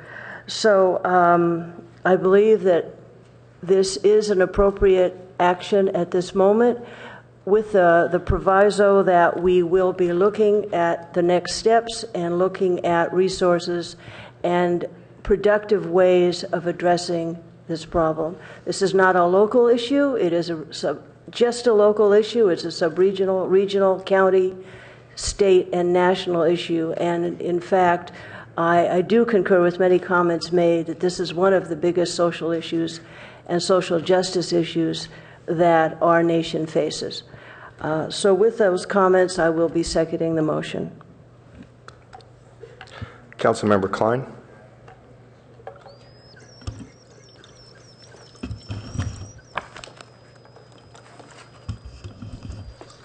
I agree with the comments made by Councilmember Niss and Price, my colleagues on the Policy and Services Committee. Let me give you some of my personal perspective on this. I do want to emphasize, first of all, that this is the beginning of a change in our policies, not the end. I think there were many comments made that sort of indicated that this is all we were ever going to do. I think we have to do things along the lines that Councilmember Price was outlining, and also, excuse me, Councilmember Niss. And we also need to take some other steps to make sure that Cubberley does not turn into a de facto homeless center. It was never intended to be that way, and it's really, I think, unfair for any group of people to just sort of take over a place and in effect sort of crowd out other people who have been using it legitimately. Twice in the last 6 weeks, I've made tours of Cubberley, and while I recognize that this ordinance affects our whole community, really our focus right now is on Cubberley because it's the one that's being impacted. My first visit was daytime, and last night I toured Cubberley with two of the members of the Palo Alto Police Department, and also Councilmember Holman was with me. And numbers here make a difference, at least they make a difference to me. We counted, and I can say I counted, 27 vehicles parked on the Cubberley campus at between 10:30 and 11 o'clock last night. That's a higher number than you've heard before. And while you can't verify whether there's somebody sleeping in each one of those 27, we could verify a very high percentage were, and I think we can assume that virtually all of them were being used by people as a place to sleep. In addition to that, we counted about 15 places that where people had their sleeping bags and their possessions and seemed to be living at Cubberley without the benefit of a vehicle. That seemed to tie in to about 10 bicycles, some of which clearly were being used by homeless people, that we saw in the big bike rack that Cubberley has. So why am I telling you those numbers? Because of the dramatic increase they show in just a short period of time. We've heard any number of residents of Green Meadow tell us that this wasn't a problem a few years ago when there were just a handful of people sleeping in their vehicles at Green Meadow. And so there's been a pretty dramatic increase. And the numbers seem to be going up since our count last night was greater than the staff had previously had at Green Meadow. Numbers make a difference. If the numbers have gone up from one more number, sorry, almost forgot it. While we were out there, we checked, the sergeant checked the license plates of 6 or 7 of the vehicles that are there. Only one of them was registered to an address in Palo Alto. The others were addresses in other parts of the Bay Area. And there was a 7th car with out-of-state license plates. So the idea that somehow that these are, quote, our Palo Altans who are there doesn't seem to be borne out by the facts. Doesn't mean that we don't have an obligation, but it also means, I think, that, as several people pointed out, that we don't want Palo Alto to be the magnet either. This is a regional problem, and I continue to be amazed. I said this at the Policy and Services Committee meeting, that so many of the people who speak against this ban talk about Palo Alto as if we were the state of Palo Alto rather than just one city of 15 in the county and one city of about 35 when you count San Mateo County as well. In other words, we are a player, maybe we are even a significant player, but we're not the whole game. And we can't solve this problem on our own. We need to have a regional approach so that you don't have people, and we have this, so many people have told us this, that and even one woman that we spoke to last night who was had her sleeping bag out at Cubberley was saying, oh yeah, I come to Palo Alto. This is the best place for a homeless person between here and San Jose. And others have told us that that the police in Mountain View has been used as an example, and I'm certainly not picking on Mountain View, that that their person they find violating their rules should come to Palo Alto, go to Cubberley. It's a good place for them. Well, that type of solution isn't a solution because I think, as my two colleagues have already pointed out, this is a health and safety issue. And there's been a lot of talk about how we have to take care of the homeless. And I am agreeing with that, and I think there's a lot more to do along those lines, but it's not to be done at the expense of one of our neighborhoods. You can't ignore the very eloquent, plain speeches by our neighbors from Green Meadow and the 30-odd, I counted them, emails that we've gotten in the last 48 hours from residents of Green Meadow, pointing out that they are now feeling inhibited from using Cubberley.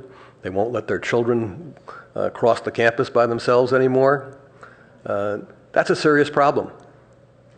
And all 9 of us who are on the council here all took an oath of office when we were elected that we were going to protect our citizens. And while I care for the homeless in a lot of ways, I'm not going to allow, if I have anything to say about it, the community center that's adjacent to one of our neighborhoods be so adversely impacted by the use of it that the residents feel that they can no longer let their children walk across that campus. That's just not right.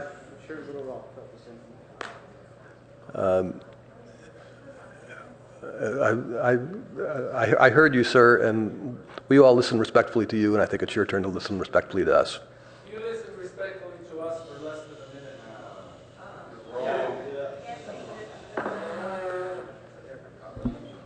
now. I don't think you help your case by doing that, sir. I want to talk a bit about the word criminal, because I think it's been very misused. We have a lot of laws where when people violate them, we don't call them criminals. Let me just give you 2 for an example. Teenage drinking.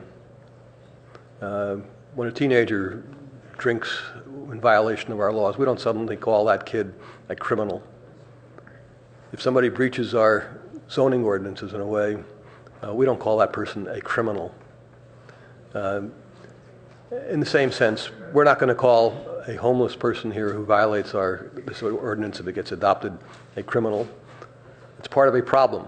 Society adopts rules such as this when it sees a problem.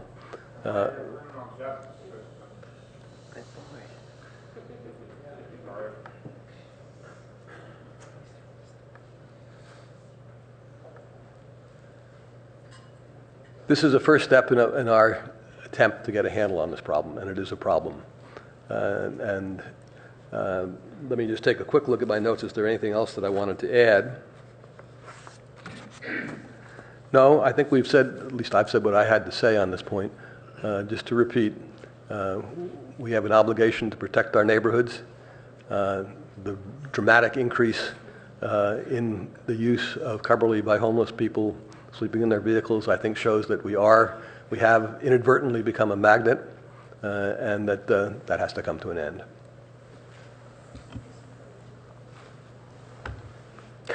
Councilmember Shepherd, Vice Mayor Shepherd. Yes, thank you, and thank you all for coming out this evening. I have to say, 2 years ago when we were addressing this, I was really proud of our community and our council. We listened. We thought we had passion. We thought we had commitment. We are very careful with how we work on policy in Palo Alto, because we do a lot of policy at all aspects and all levels of the way we deliver services to the city of Palo Alto. And so it is with deep regret that I am here looking at a policy tonight that did not produce a program. I want to thank Councilmember Niss for challenging you to organize, get together before something. This does not preclude or cut out the possibility of a program. I like the idea that one member talked about, contribute to with a registration. Talk to us about how we can help you help yourself. We need that. We cannot come up with all these problems, solve all these problems ourselves. And I have, emailed a number of you that have emailed me. I've had a long conversation yesterday with a couple of people as well. I have to look at a formal ordinance in order to move forward with a better way of delivering the types of services that we need to be able to deliver to. And so I've been involved in advocacy. I've taken in homeless people in my home. My family members, some of them are not exactly in a stable condition with how they live and where they live. This cuts close to the bone for me. When I've had to do advocacy work, I've actually supported, I knew that it rested on me. I knew that as a volunteer and as somebody with passion that could right a wrong or solve a social good, that I was going to have to get involved and I was going to have to put some of the elbow grease into it in order to make this work. I do believe that people are the solution and not the problem. And so I think that the way that we are easing into this for 6 months, trying to put together a dignified way. I did tour the Cubberley campus today. The showers are leaking. It's in disheveled situation over there. It's not an organized social service at all. I did want to ask the city attorney, though, because we have been accused of criminalizing this behavior, and I wanted to, and you did give me a better understanding of what it is that we're doing with this ordinance. I noticed that we have an umbrella ordinance where there are fees and fines, but I wanted to understand better exactly how these types of ordinance operate, so that the community can be clear about what I'm working on tonight with supporting this policy, and how I'm expecting it to go forward. Sure, thank you, Vice Mayor Shepherd, City Attorney Molly Stump. So the way the municipal code is set up, there is a general penalty section at the beginning of the code that applies to violations of ordinances that are spread throughout the subsequent sections of the code. And it does provide that unless there is an exception specifically stated in one of the operative provisions that a violation of the code is a misdemeanor, it can be charged actually as an infraction at the discretion. The council has delegated that discretion to the city attorney in any individual case. However, as is spelled out in the implementation plan on this ordinance, that type of enforcement action is envisioned as really a last resort for this this program that is being proposed by Policy and Services tonight. The police department and other city employees who are implementing this program would be using referrals, would be using outreach, and the effort would be to use a citation and an enforcement as a final step after quite a number of steps if those things were in fact not successful in producing the linking with the social service programs or the type of behavioral compliance that's really needed to solve the problems in the community that have generated this effort by the council. And so is it a $1,000 fine and $10,000 or whatever? What are we talking about here fee-wise? So under state law, a misdemeanor is defined as any fine up to $1,000 or 6 months jail time or both. That's the state law definition of the maximum penalty that can characterize a misdemeanor. That's a maximum. And an infraction does not include the jail piece, and the fine is quite a bit less. And those, again, are maximums in the event that you would even get as far as having a citation that is then enforced by the court. Okay, and we do, and right now the laws, when people come and say just use the existing laws, do we have existing laws right now that would be able to help us with a more formal relationship with people who have to live in their cars? So there are some provisions that in state law or in local law, but often there are not provisions that address the types of conduct that have prompted complaints and calls to the police department that the police are able to then use to engage with the situation productively when they arrive on scene. So there really is a gap there in terms of being able to productively address a situation once they're called on the scene. There are of course certain laws against certain types of conduct, and if those things are present, then the police department can use those to engage with citizens. But often that type of conduct is not present, and then there really is a gap in terms of being able to move forward and address a situation. And then how do I know we have human services grants, and so there is an availability for people to organize and to prepare a grant. And how would one do that if people here wanted to organize and work with our, I think we've got somebody here from ASD that might be able to speak to it. I'm not sure if they want to, but how do we go about doing that type of process? Because we do, out of our general fund, we spend about a 1.4 million. I think we did increase it by quite a bit of money this year. Well, I think, I'm not sure I understand the question fully, Vice Mayor.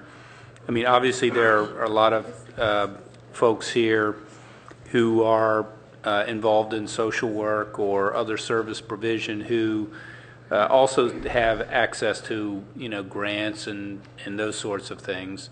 Obviously, these kind of problems are so complex that usually one particular grant or one piece isn't maybe enough to address a need, and so there needs to be this way to sort of knit things together. And I think maybe your question kind of comes, again, not only how do people work with each other here, but what are the right connection points or opportunities with the city.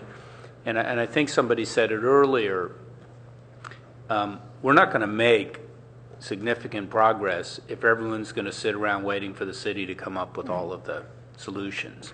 We can respond to great ideas, and we might have abilities to help leverage other opportunities or funds, and we're open to doing that. And we have, we don't have an extensive staff in the human services or social services area precisely for the kind of points that council members have already brought up. I mean, in our governmental structure, those services are primarily provided at the county level. Now, that doesn't mean the county is able to meet all of those needs. But by nature, our resources are limited. But as I think Councilmember Price indicated that, and Councilmember Niss, that the discussion at the Policy and Services Committee will focus more specifically on that question. Okay. All right. Okay. Well, thank you. Those are my comments.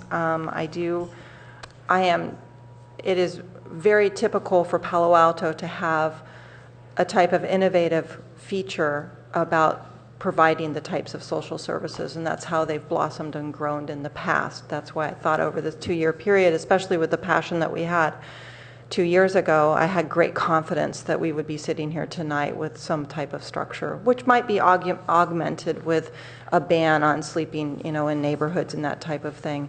But in this case, I don't see this as finished work, but I do see this as the development of organizing how we organize ourselves as a society and what is acceptable behavior and what isn't.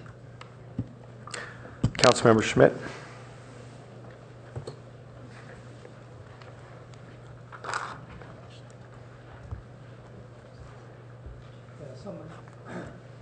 Someone raised the question of what have we done over 2 years? And I think this issue first came to the council in September of 2011. Had our first community meeting about it. And last year, we turned attention to the pilot program, to the Eugene program or the Santa Barbara program. And that was a program based upon a limited set of numbers of vehicle dwellers, that there would be registration, dispersal, support, and help. And we reached out. The goal was to reach out to the faith-based communities, to the business communities, and to city properties, and see if, as a group, we could work together to come up with alternatives. The key thing that would work for the safety of the community was the registration and the dispersal. Now, I want to say that some congregations stepped forward and spent a lot of time looking at what could be done. First Presbyterian, University Lutheran, the Quaker community, each stepped forward and tried to work with the city on developing a program. And it didn't work. I guess at the end of a year or 9 months, I had to come back and say, this pilot program isn't working. At the same time, the numbers were just produced by the Santa Clara County Survey on Homelessness, show that the number of unsheltered people in Santa Clara County went up dramatically by about 10% between 2011 and 2013. The numbers rose in Palo Alto as well. So indicators that, gee, we've been spending time on this and it hasn't quite worked. We're here again tonight.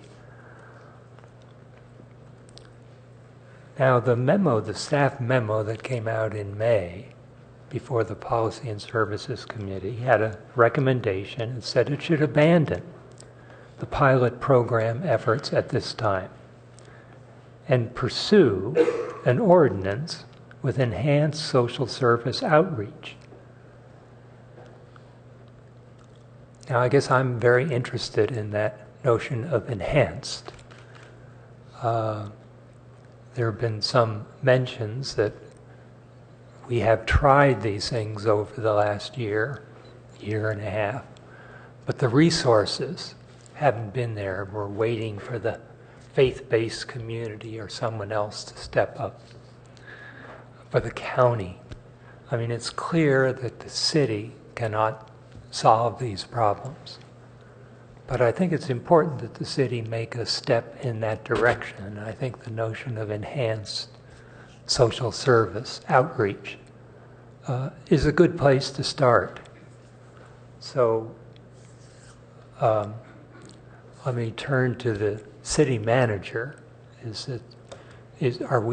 Can we make a commitment as a council that there will be resources available as we go back to the committees and explore alternatives and look for partnerships, that the city is willing to put in an enhanced level of service to make it work, whether it be dollars or staff time?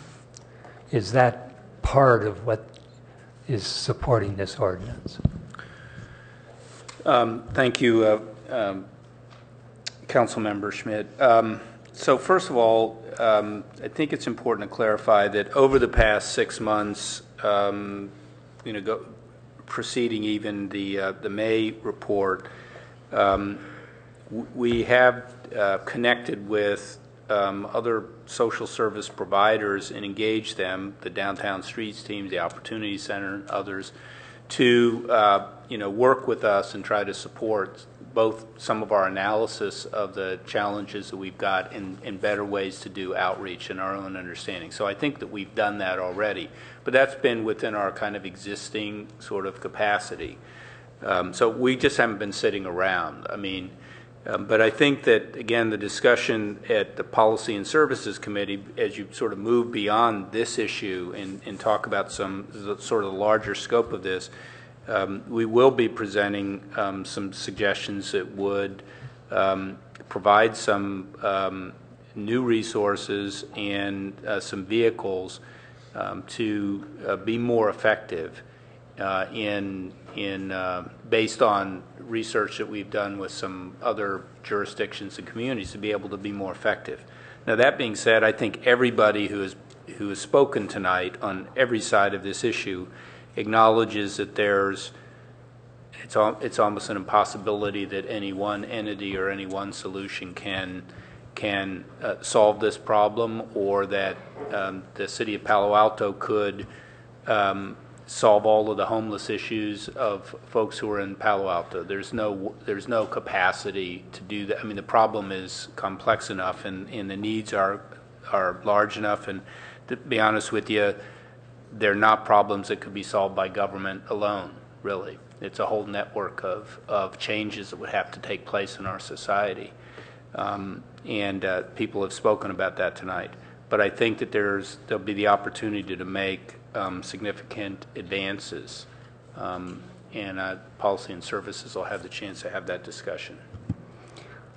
Yeah, just in terms of moving forward and voting for this ordinance, I think it's important that we be as clear as possible that we are expecting to make enhanced investments. We're not going to solve the problem, we're not going to take responsibility for the problem, but in our search for partnerships, in our relationship with the county, in reaching out to the community and other sources, that we are willing to make a bigger effort, that the ordinance does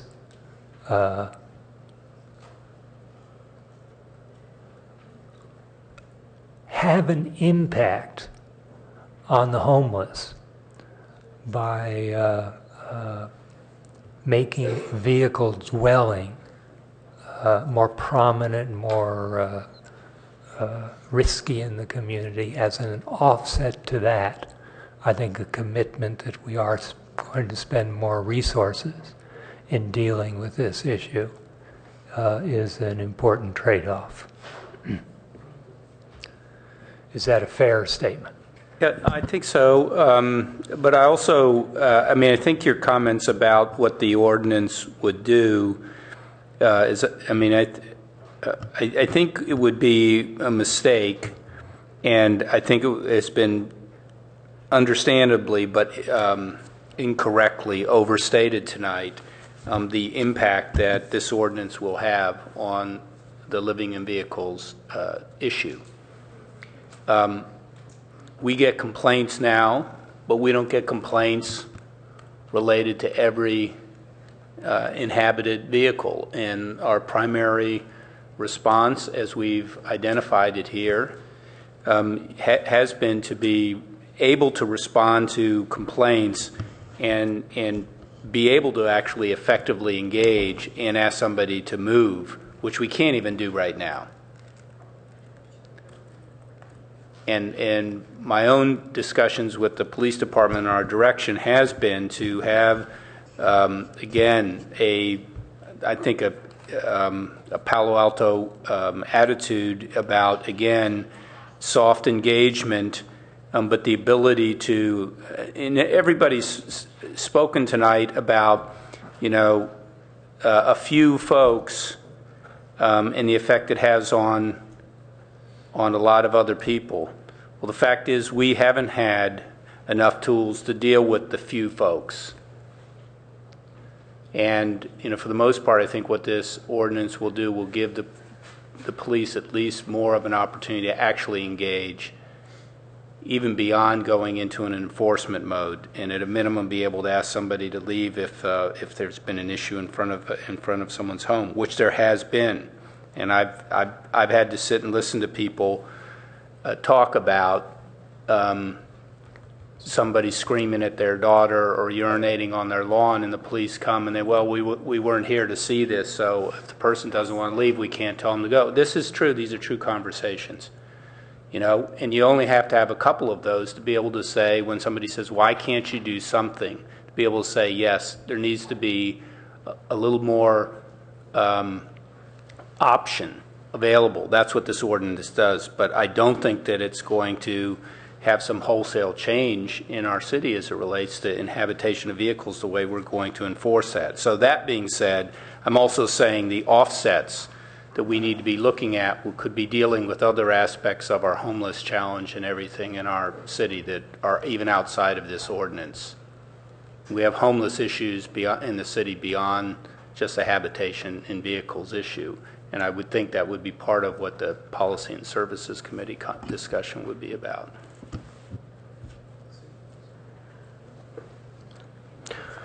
Councilmember Burt.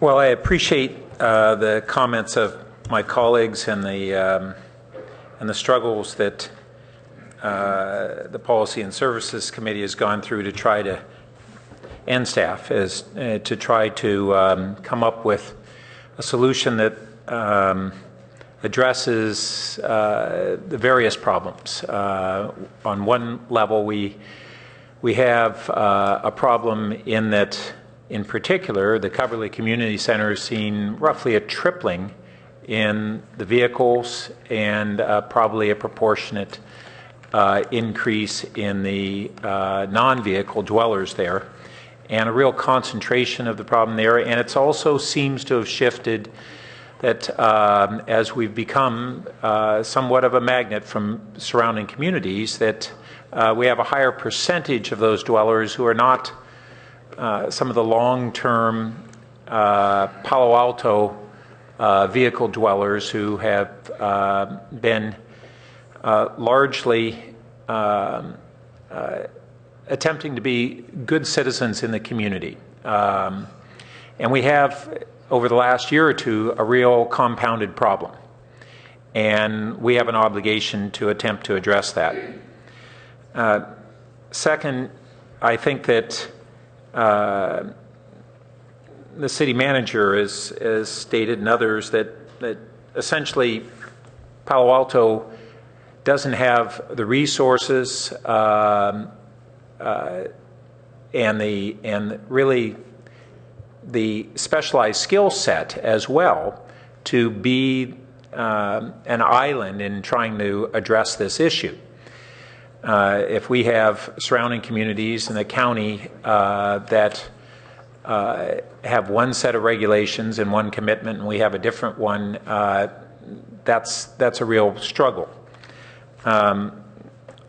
I'd also say that what we saw tonight is that it is a reality that sometimes after a lot of struggle and we end up having an action, it galvanizes the community and those who are committed to trying to address this problem, as the city has spent a year and a half or almost maybe 2 years trying to pull together community members and organizations to have a significant role in this, and we've only had very limited success.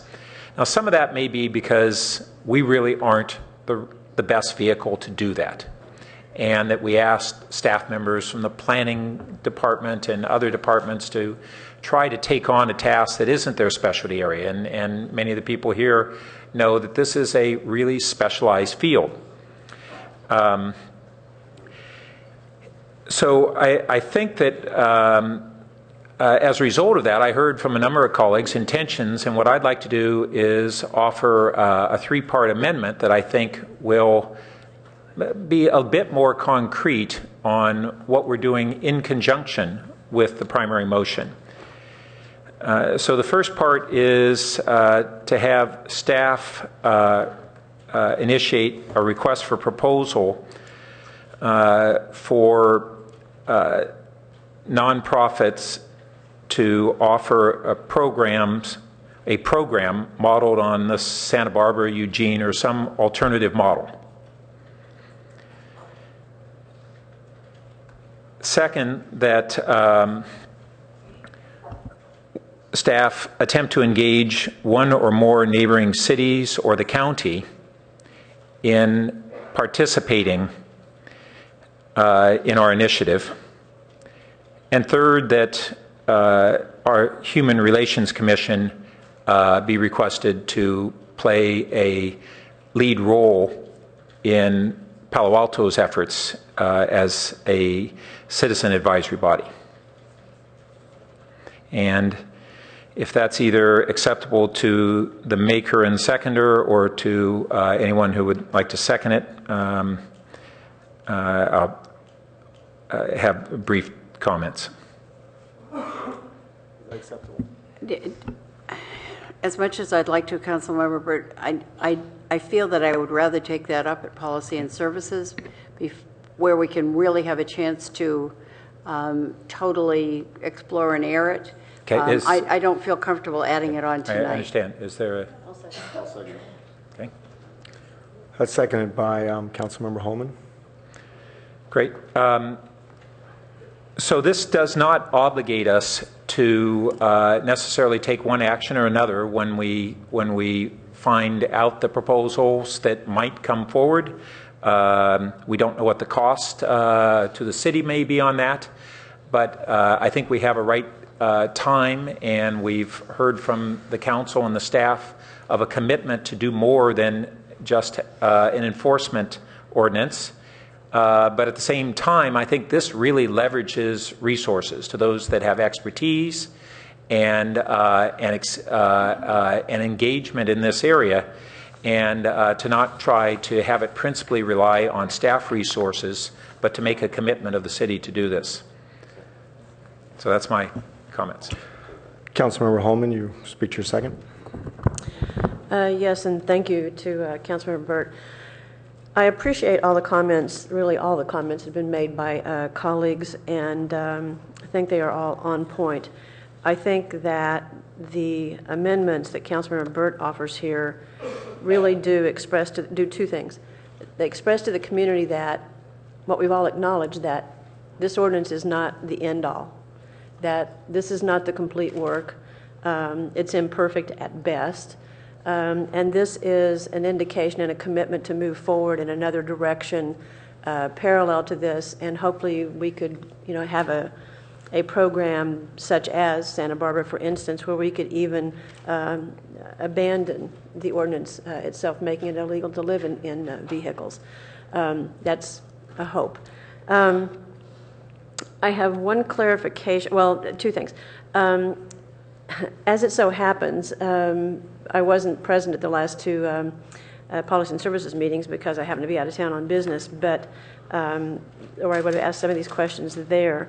I'd asked questions in writing prior to tonight's meeting, and I won't go through all of those, but I think it's probably clear from the questions that I asked that I was hoping for different kinds of response and more action and activity as a part of some of this outreach that the staff did previously.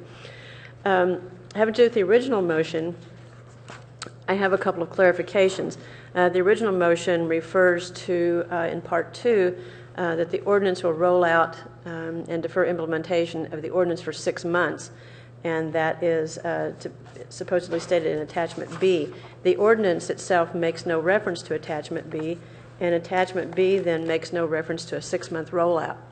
So I'm wondering if staff can clarify what the intention then is there, or where that should be included. Because in fact the ordinance in Section 3 says the ordinance should be effective on the 31st day after the date of its adoption. So I'm overlooking something, or maybe staff can clarify something for me. Councilmember Holman, maybe I could just start and then pass to the city manager for additional comments. So the ordinance itself, as a technical matter, would become effective on the 31st day, which is the procedure set forth in state law for making an ordinance effective. It's not self-enforcing. And so really the rollout plan and the material that's the narrative material in the staff report talk about how city staff would plan to implement, apply, and begin to work with that ordinance.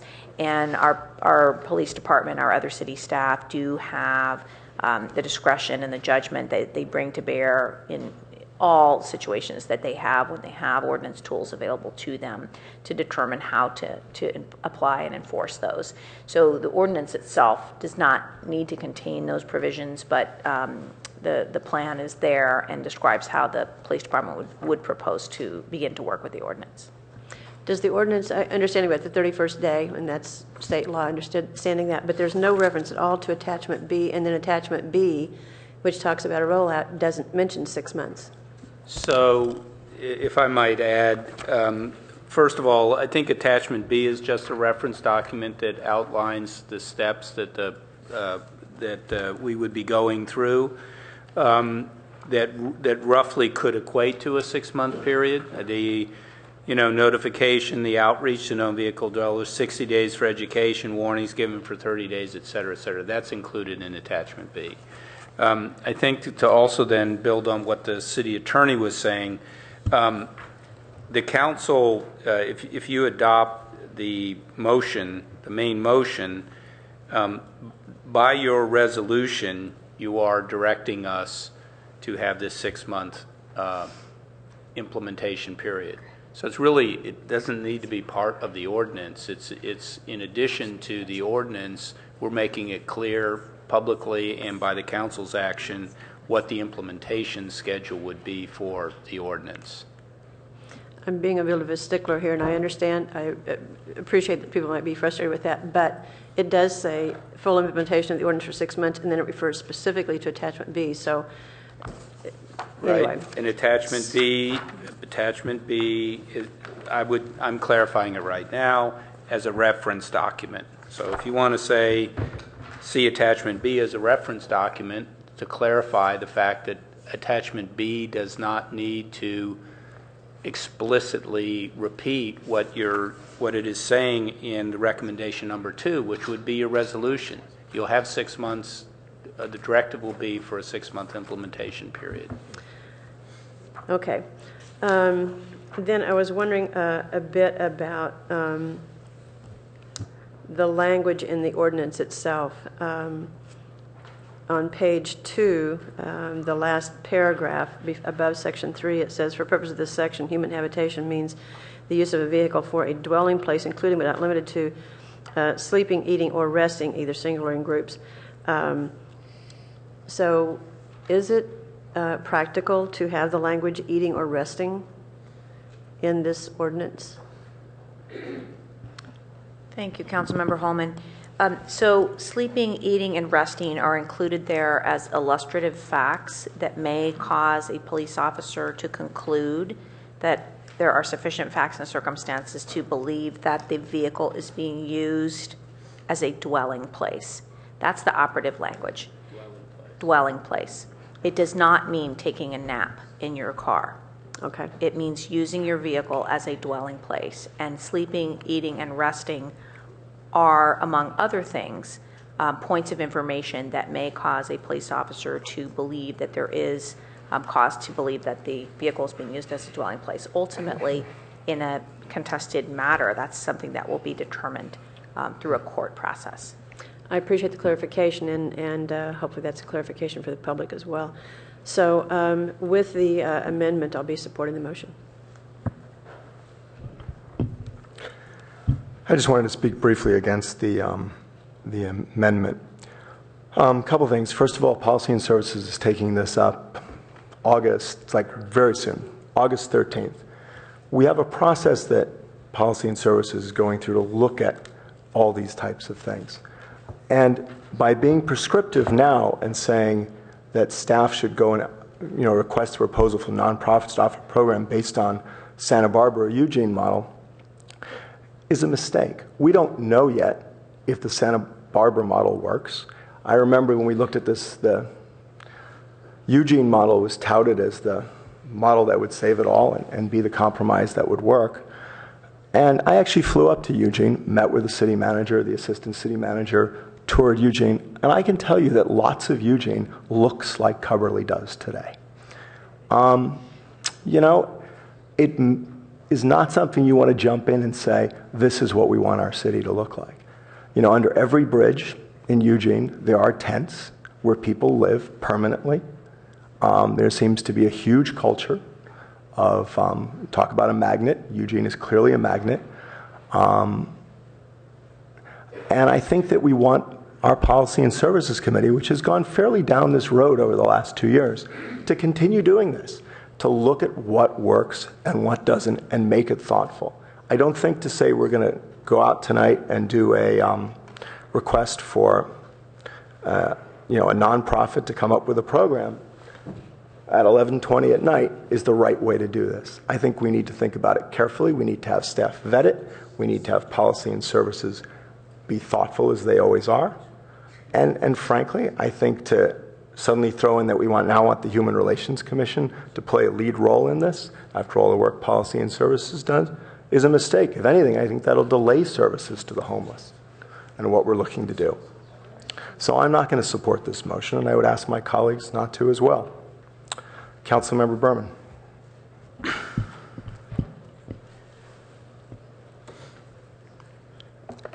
So I've only been here for 6 months, but I'm quickly learning that this job isn't easy.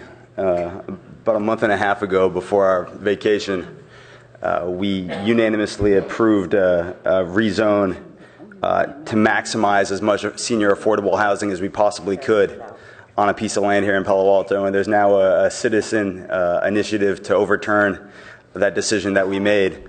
And then we get back from a month and a half of vacation, and I look around at my colleagues, and we look way more exhausted tonight than we were before we went on vacation a month and a half ago. This is not an easy issue. I'm going to make some comments, broad comments first, and then I'll say how I'm voting. The situation at Cubberley has gotten to an untenable point. And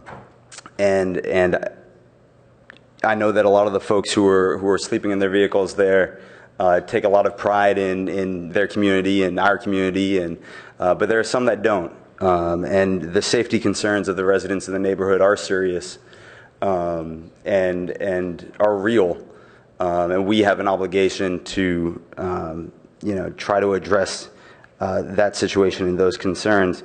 At the same time, before Councilmember Burt's amendment, which I'm going to offer an amendment to, I was going to vote against the ban because I think that there are other, kind of lesser steps than a complete ban that can be taken that can address the concerns that residents have. For instance, Policy and Services is going to be discussing the Cubberley situation in a week and a half. To me, it seemed like that was a conversation worth having before this one. I also, I won't get into anything further. With Councilmember Burt's amendment, with one suggested amendment, which is to remove Eugene as a possible alternative model and just keep it as Santa Barbara, which I think does offer a lot of promise. One thing, and one of the reasons that I wasn't going to support the ban initially is because I'd like to see the city,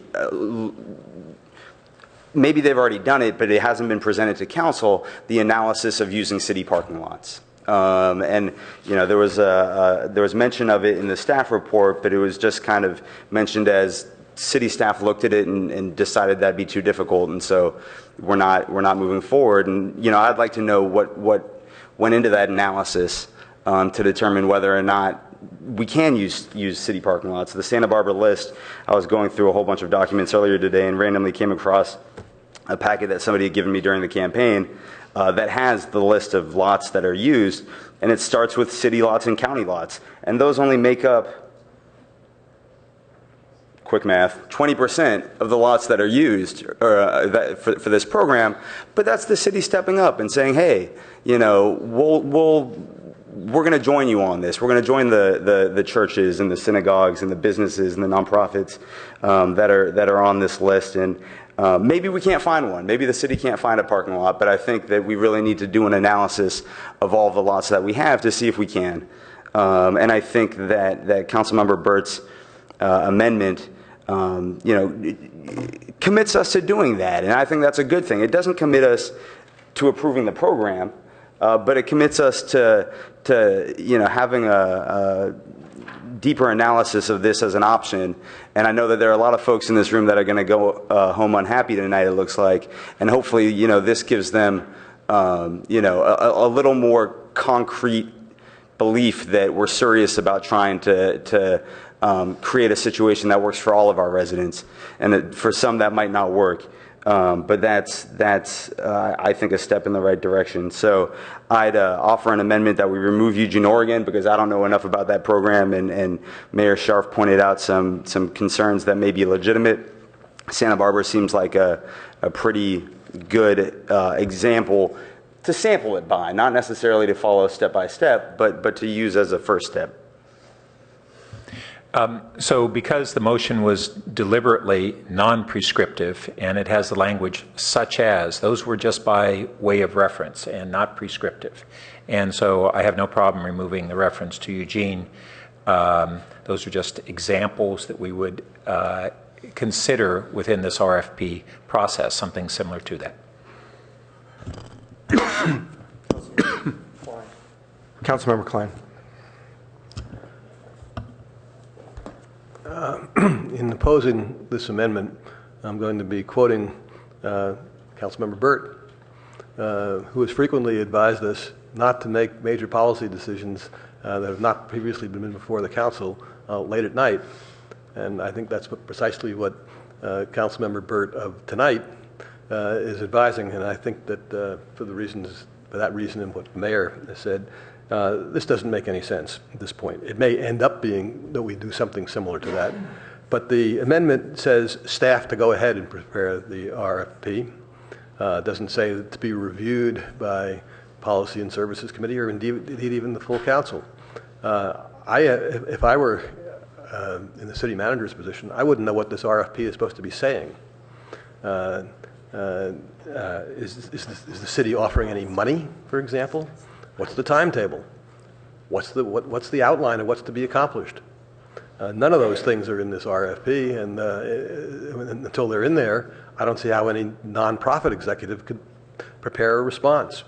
So I think this may be a good idea, but it needs a lot more work before the city as a whole should move forward on it. And if that fails, of course, the parts 2 and 3 also do, as to what in the world are we supposed to be taking to other jurisdictions? They want answers to those questions as well before they sign on to something. And of course, if a city is going to sign on to it, it changes the RFP. Is the RFP just for services in Palo Alto? Is it for all of Santa Clara County? Is it for southern San Mateo as well as northern Santa Clara? You got to get answers to those before you start sending things out, or else I don't think you look very good as a city. So I strongly feel that this is way premature. It should be part of the things that we consider at Policy and Services that we might move forward on, but I can't see us going forward with it right now. Vice Mayor Shepherd. Thank you. And I like the thinking on this amendment, but at this point I can't support it, so I want to explain why. I'm not prepared to talk about budget tonight, and I know that that's not what you're asking here, but an RFP, in the way I understand an RFP, is we need to be somewhat serious about it, that we do have funding that would support an RFP. And we haven't talked about it under retreat. We haven't talked about it with priorities for the city. And I think that the rightful place is to take this thinking into Policy and Services to get it shaped better. And I do believe that the HRC should be playing a lead role. I was not happy to see them not have a brush with this, 2 years ago when it first came out. But we did have our thinking together. We did want to direct staff to go ahead and do work to pursue opportunities and partnerships. And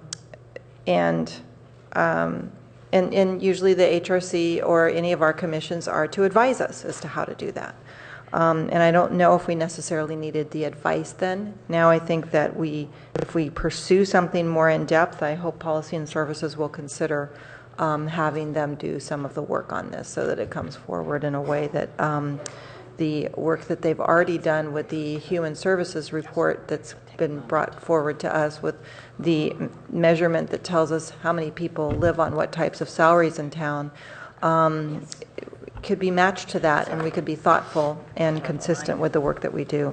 So at this point I won't be supporting this, but I do like the thinking here, and I appreciate the thinking on it.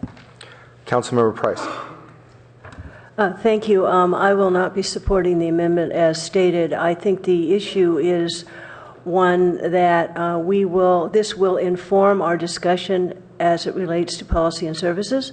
We've had a lot of recommendations and ideas from the community already. In fact, there are proposals already floating around out there, and I think this is definitely premature.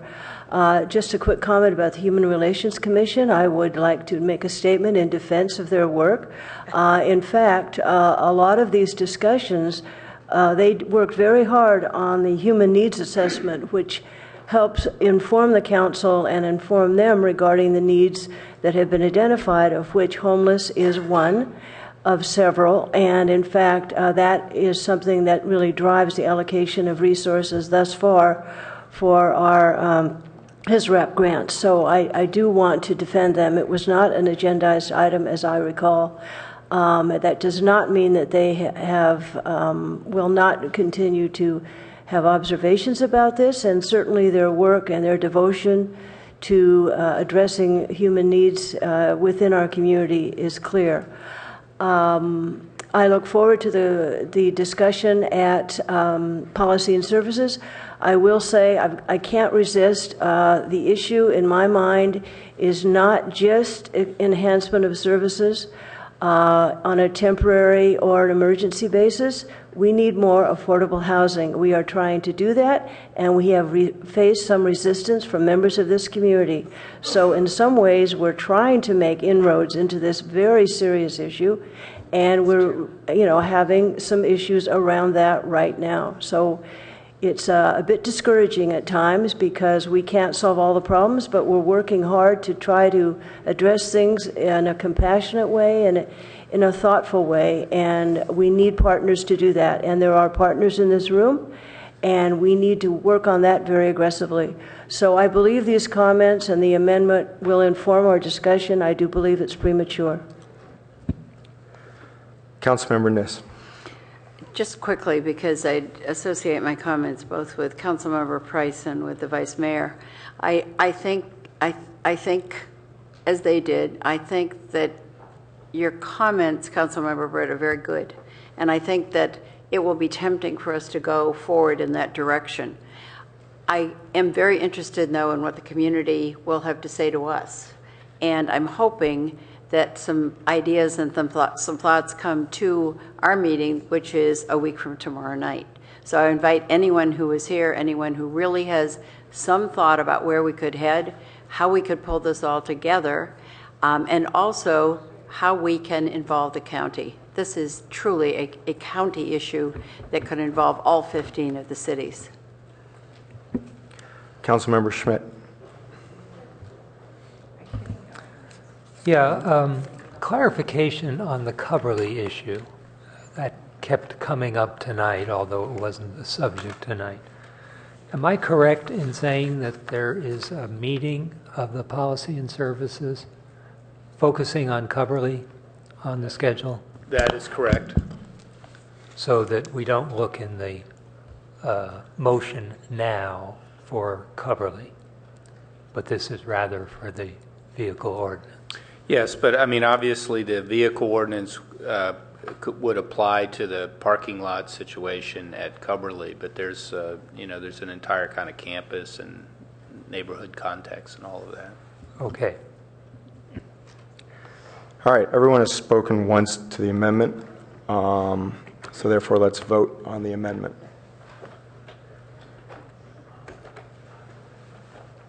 And that fails on a 5 to, who didn't vote? Larry. On a 6 to 3 vote with council members Burt, Berman, and Holman voting yes. And now we'll vote on the main motion. No. Cleared the board? Yes, clear the board. And that passes on a 6 to 2 motion with council members Holman and Burt voting. 7 to 2 with council members Holman and Berman voting no.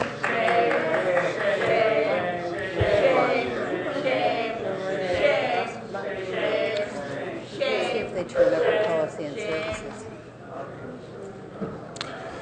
All right, now we're at council member questions, comments, and announcements. Kieran's got some. Councilmember Price. Yes, thank you. This is reporting back from Valley Transportation Authority. The bike share program will be implemented in August, so we look forward to that. Secondly, we, as a alternate to the VTA board, I've participated in a meeting to address Palo Alto Transit Center and some of the issues around the sublease and the issue of maintenance and operations and planning for that site are underway in terms of a discussion of a process so that the Palo Alto Transit Center will be improved in terms of maintenance and operations. And part of that issue is the issue of homelessness at the Palo Alto Transit Center. Thank you. Councilmember Berman. So on Sunday morning, 2 Sunday mornings ago, I spoke at a hepatitis B event on what was World Hepatitis Day. And hepatitis B is a really important health concern, in particular to the Asian community. And I've forgotten all the details now from what I spoke about, but the bottom line is everybody should go out and get screened. It's a cheap test. Your health insurance will probably cover it, but it's a serious health concern, in particular for the Asian community and the Asian immigrant community, which is the fastest growing community in Palo Alto demographically. I also spoke at the Youth Community Service Camp last Friday, who's doing some awesome work out in the community. It's students from Palo Alto and East Palo Alto, and I think Menlo Park. And they spent 2 weeks out in the community doing great service, kind of volunteering with the homeless, with the elderly, with youth even younger than they are, they're middle school students, and with the environment. So they're doing awesome work, and that was, I think, run by our youth community service team, and it was really cool. That's our graduation. Councilmember Holman. Yeah. Yes, the League of Cities has a program called Let's Move Cities, Towns, and Counties, and thanks to the efforts of Councilmember Shepherd and to a lesser extent mine, the city has been offered or been awarded a bronze medal and gold #1 of that program, which is the Start Early, Start Smart program, which is, I think, an honor that the city should be appreciative of.